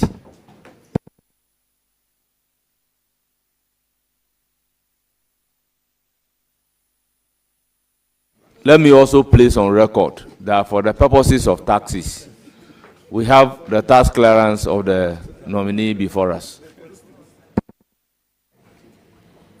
Honorable nominee, Savvy, the company that you said you registered and you were the sole shareholder, you said you did some work. You had some contracts, and when those contracts terminated, you decided to fold it up. It became defunct, you said. Now, for the period that the company worked, you executed some jobs. Did you pay taxes to the state? Yes, I did. Did you have employees apart from you? Yes, 3. Did you pay their SNIT contributions? Yes, I did. Did you pay their taxes? Absolutely. Given the opportunity, can you furnish this committee with all those details? I'm happy to do that. Thank you. Now, between 2013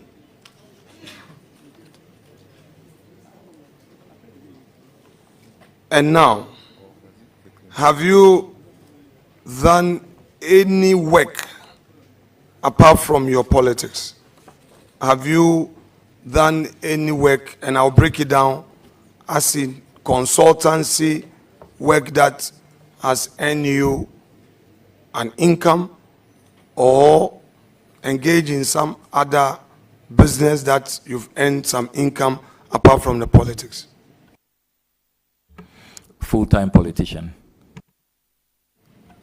So you have no other source of income apart from your earnings as a member of parliament? Well, apart from little savings, investments, and the support of my dearest lawyer wife, as I call her.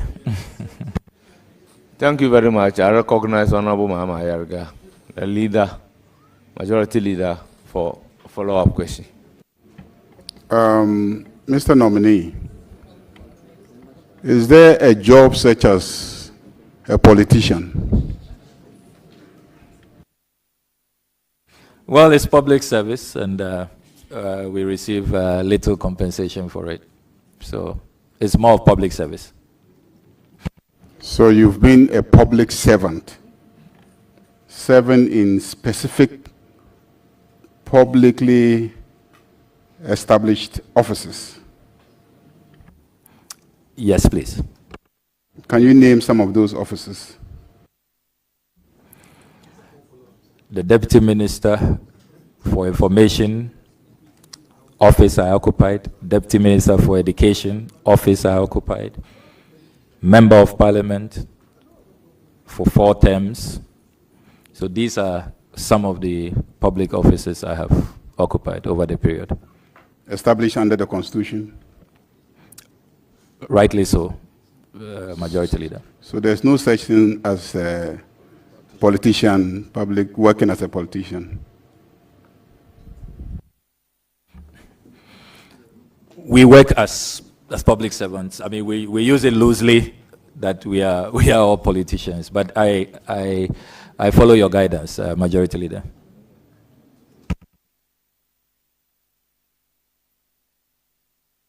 Yeah.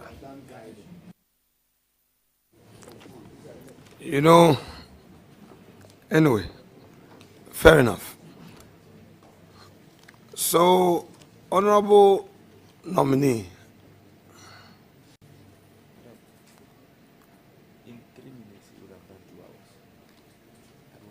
on your CV, where did you stay? Where did you write you were born? So you'll be surprised for anybody to suggest that you were born in Aveyeme Battle. No, If they that's state so. yeah. I'll be surprised. That's my hometown, but I was born in Accra, in Kolebu. Now, Chairman, let me, with your leave, nominee, please, respectfully, this has nothing to do with you. I just want to bring a matter to the attention of the chair of the committee and to all of us. Mr. Chair, the rules of the House provides in order 2171.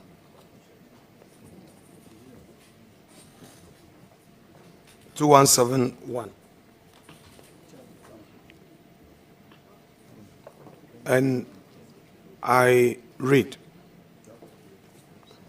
the appointment committee comprises the first deputy speaker as chairperson,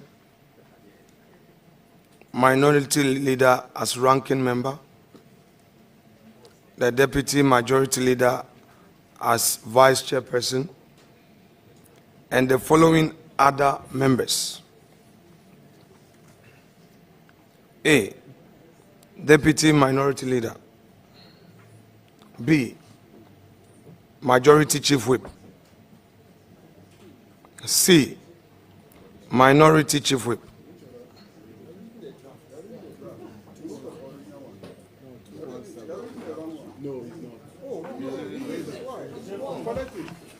But it's the same thing. Wait.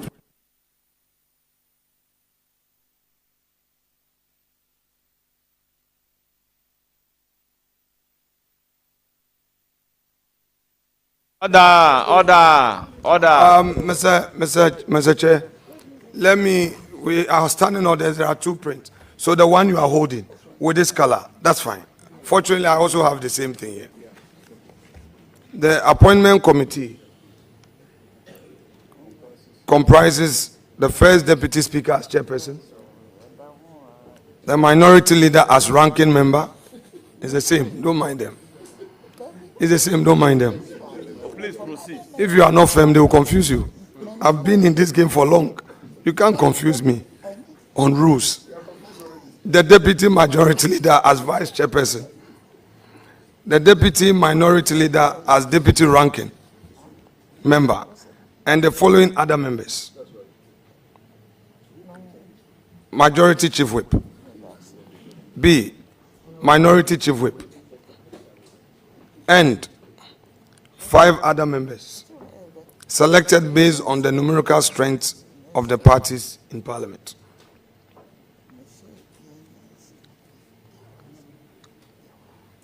Two, the chairperson and the ranking member and 2 other members of the relevant subject standing or select committee shall join the members of the appointment committee to consider persons nominated by the president for appointment. Those follows, and I will read them as Chief Justice and Justice of the Supreme Court, Ministers of State, Deputy Ministers, the Administrator of the District Assembly's Common Fund, the Special Prosecutor, and other persons specified under the Constitution or any other enactment.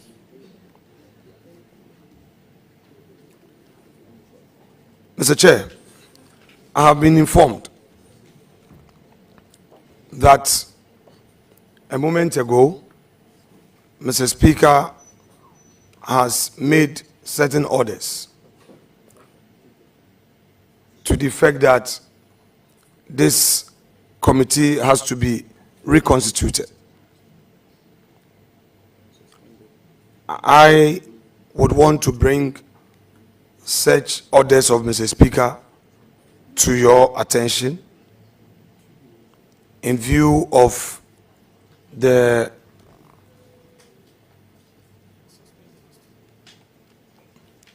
certain developments on the House floor. I do not know whether such development has come to your attention too. But since Mr. Speaker has made consequential orders and it has just been brought to my attention, I believe that we may have to be guided by the orders of Mr. Speaker. And he went further to say that we should proceed according to my first deputy whip.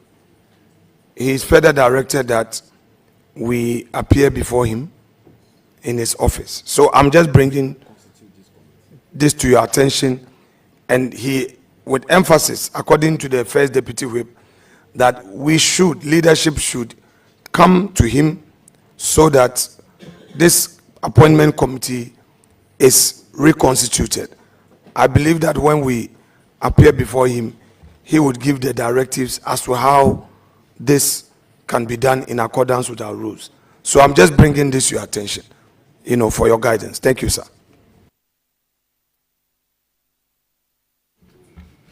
Thank you very much for bringing it to my attention. I will give the floor to Honorable Mahama Yariga, the Majority Leader. Then I will make categorical pronouncement. Chairman, the Minority Leader started reading Order 217. The Minority Leader started reading Order 217. But he didn't conclude on why he was reading Order 217. I don't know if he was reading Order 217 with a view to raising the question of quorum, or he just enjoys reading Order 217. So can you tell us why you read Order 217? Okay, Chairman, Leader, thank you very much. The reason I referred to Order 217 was that the information from the first deputy whip was to the effect that Mr. Speaker has made certain orders at the plenary, and he consequentially added that this committee, as presently constituted, must be reconstituted. 1. And 2, that this committee leadership of this committee should meet him in his office. I did not go into details as to the orders, but I only had to refer to the 217 because we know from what the first deputy whip just told me that there are certain developments at the plenary. So, and I felt that I should bring that to the attention of Chair. Thank you. Yes, I was at plenary when the Speaker made a formal communication to the House. In the Speaker's communication, he did not suspend the sitting of the Appointments Committee. He did not suspend the sitting of the Appointments Committee.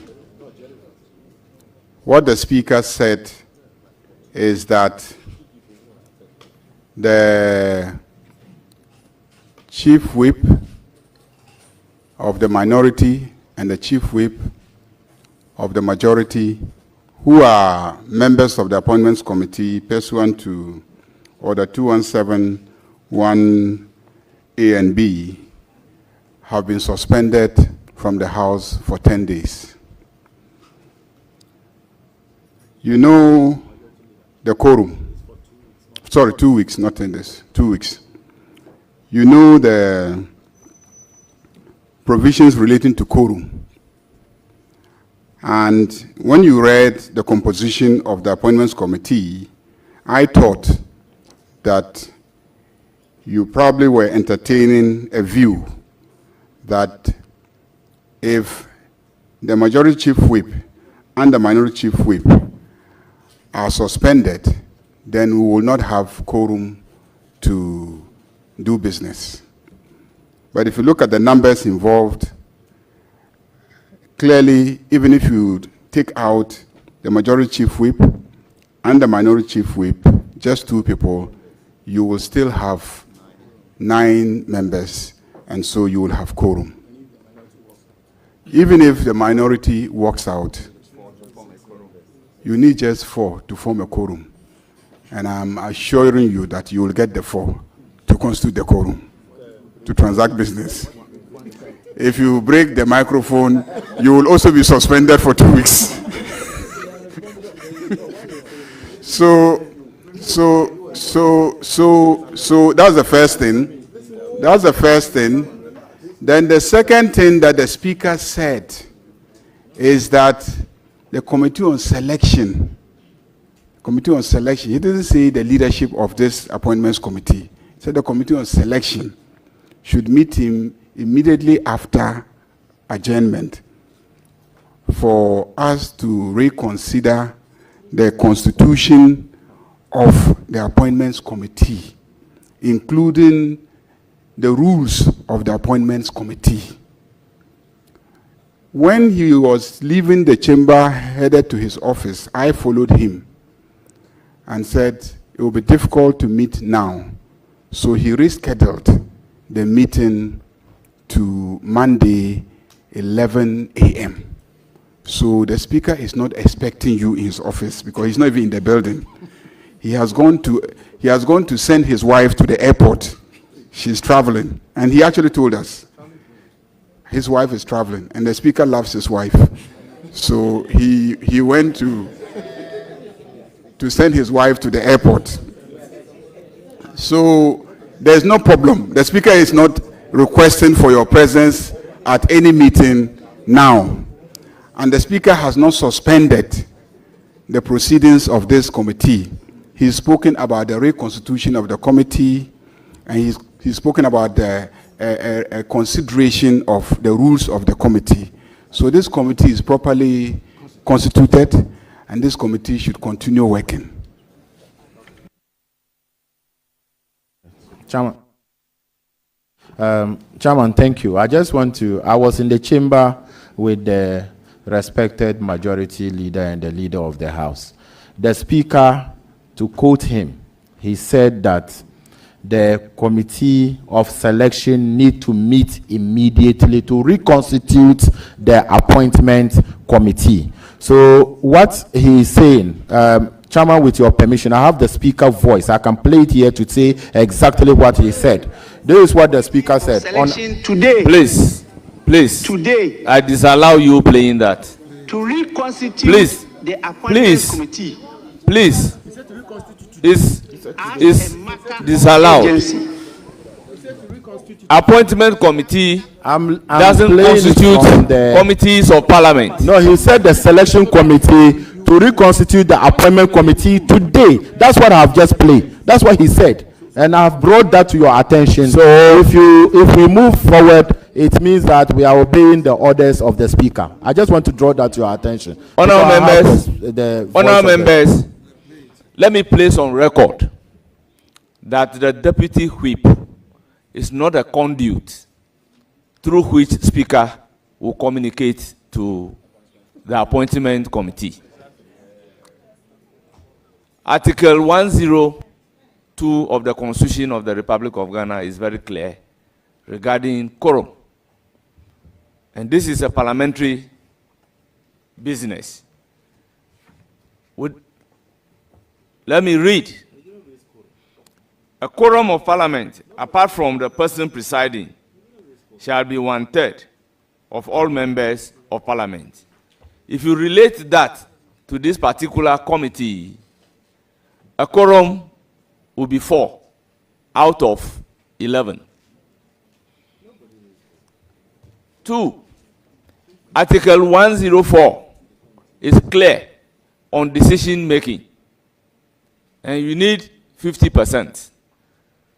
So therefore, if 2 people, 50% of the members of the committee, if 2 members are suspended out of a membership of 11, we have 9 members of the committee.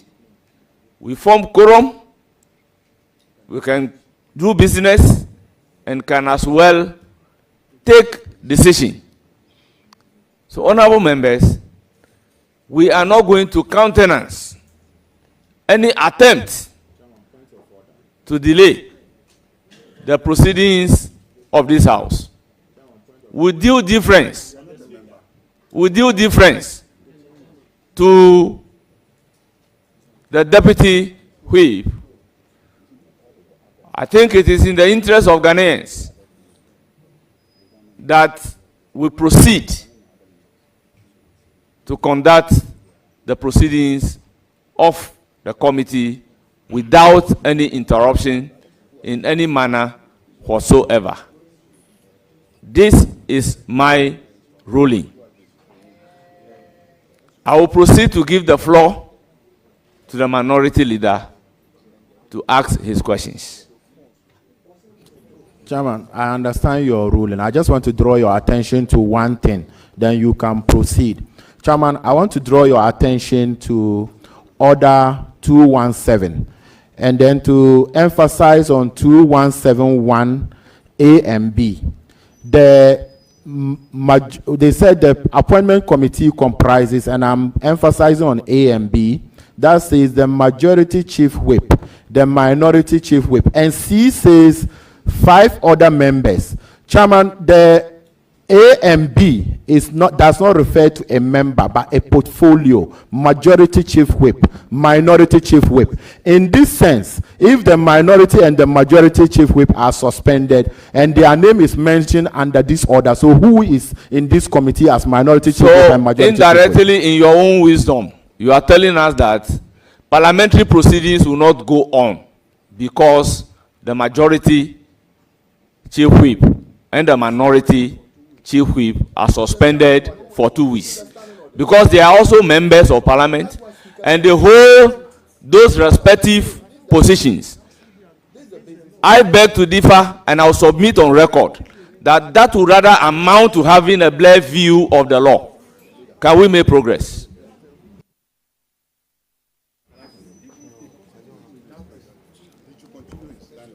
Honourable members, I won't recognize any non-member of the committee.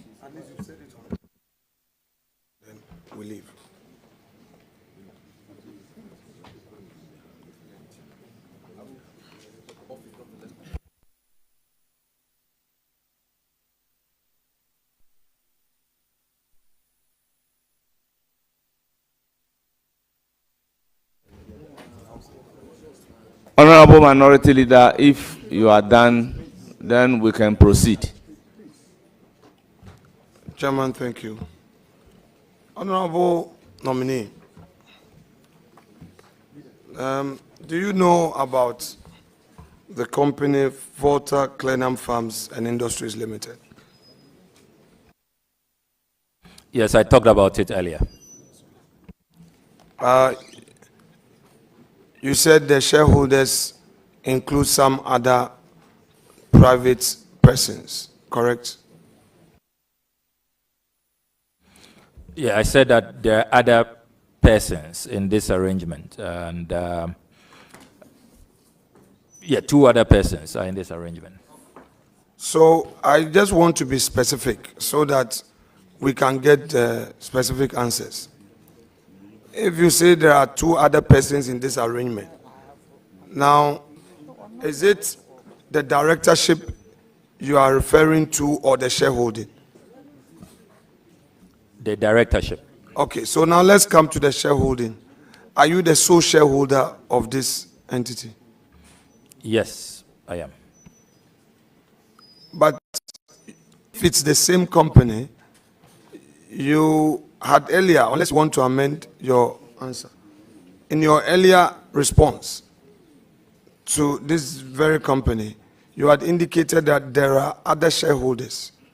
That is where Chairman said that because they are not here and they are private persons, you are exempt from mentioning their names. So I want you to bring clarity to that.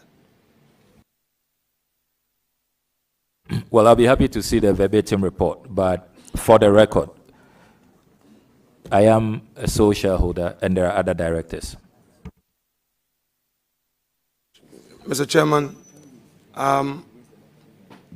at this point, you know, my inclination is to exercise utmost respect. We are in leadership. If I disrespect you, then I'm disrespecting myself. But I need to make the point very firmly. From what has come to my attention from the Deputy Whip,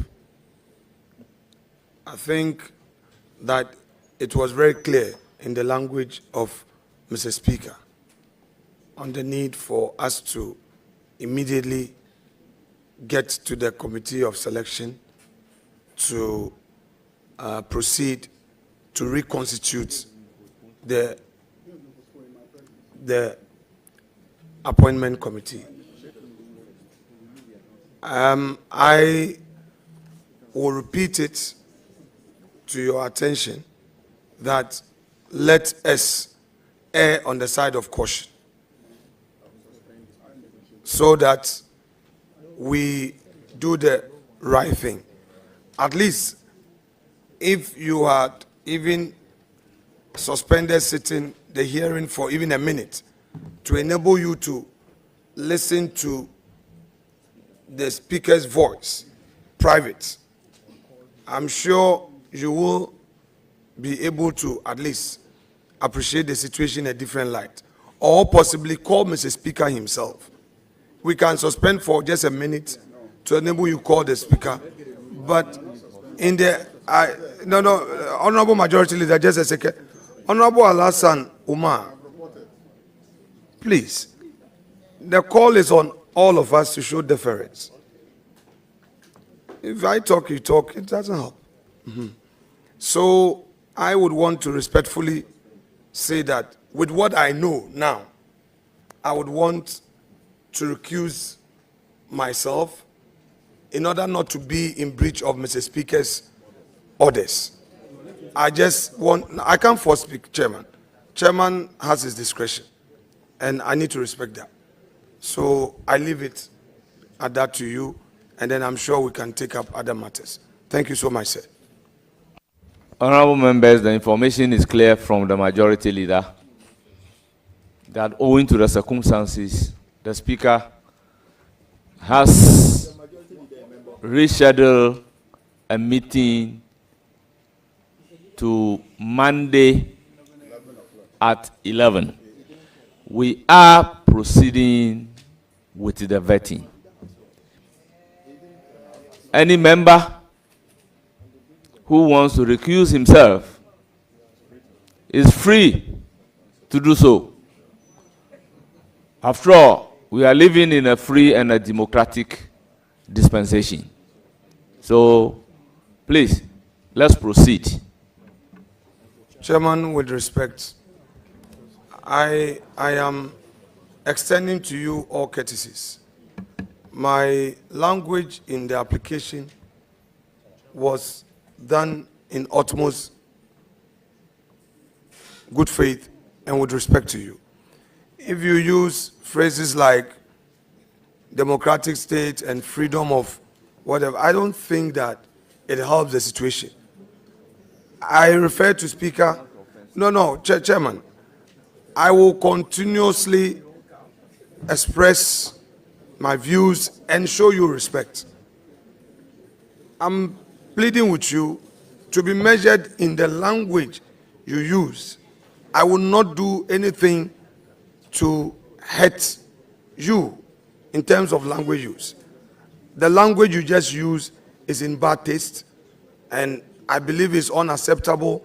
If it pleases you, you may withdraw. If you say you are the chairman and what you say is final, it's fine. But at least I've made my point to you. Honorable members, unless the minority leader has been able to point exactly to free or how free and democratic dispensation will be unparliamentary, I will be glad to withdraw it. But this is a phrase that we always use even on the floor of Parliament, and by our own standing order. It's not in bad taste, it is not unparliamentary, it is not insulting. So clearly, I do not know why we are even going on this tangent. So, honorable members, I beg, let's make progress. But from the indication of the minority leader, he has finished asking the questions. Then I will proceed to acknowledge our guests and consequentially discharge the witness.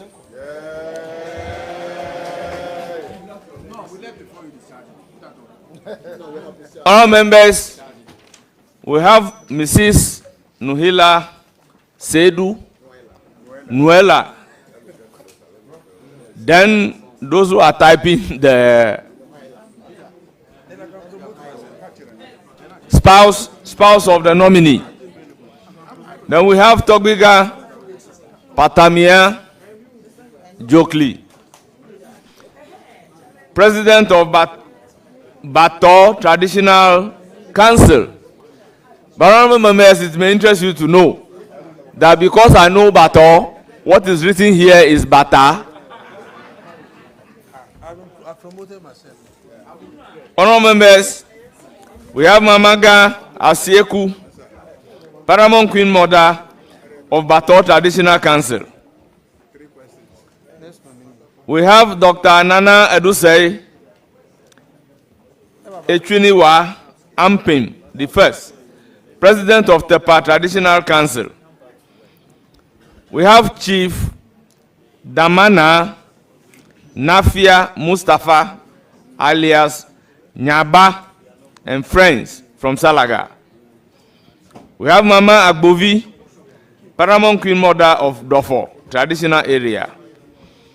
We also have Togwi Ababio, Acting President of Volo Traditional Area.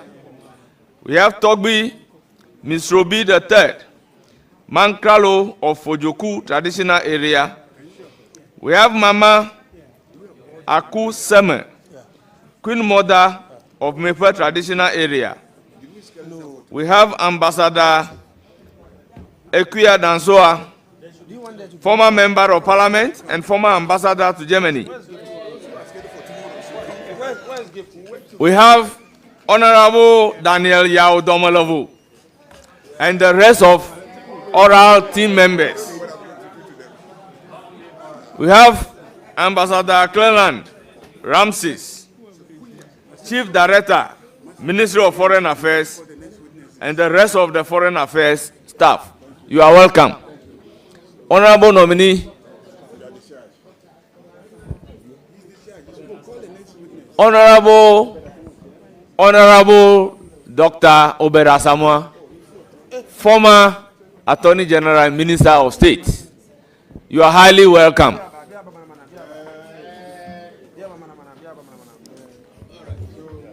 Honorable nominee, thank you so much for attending upon the committee. You hear from the committee, you are hereby discharged.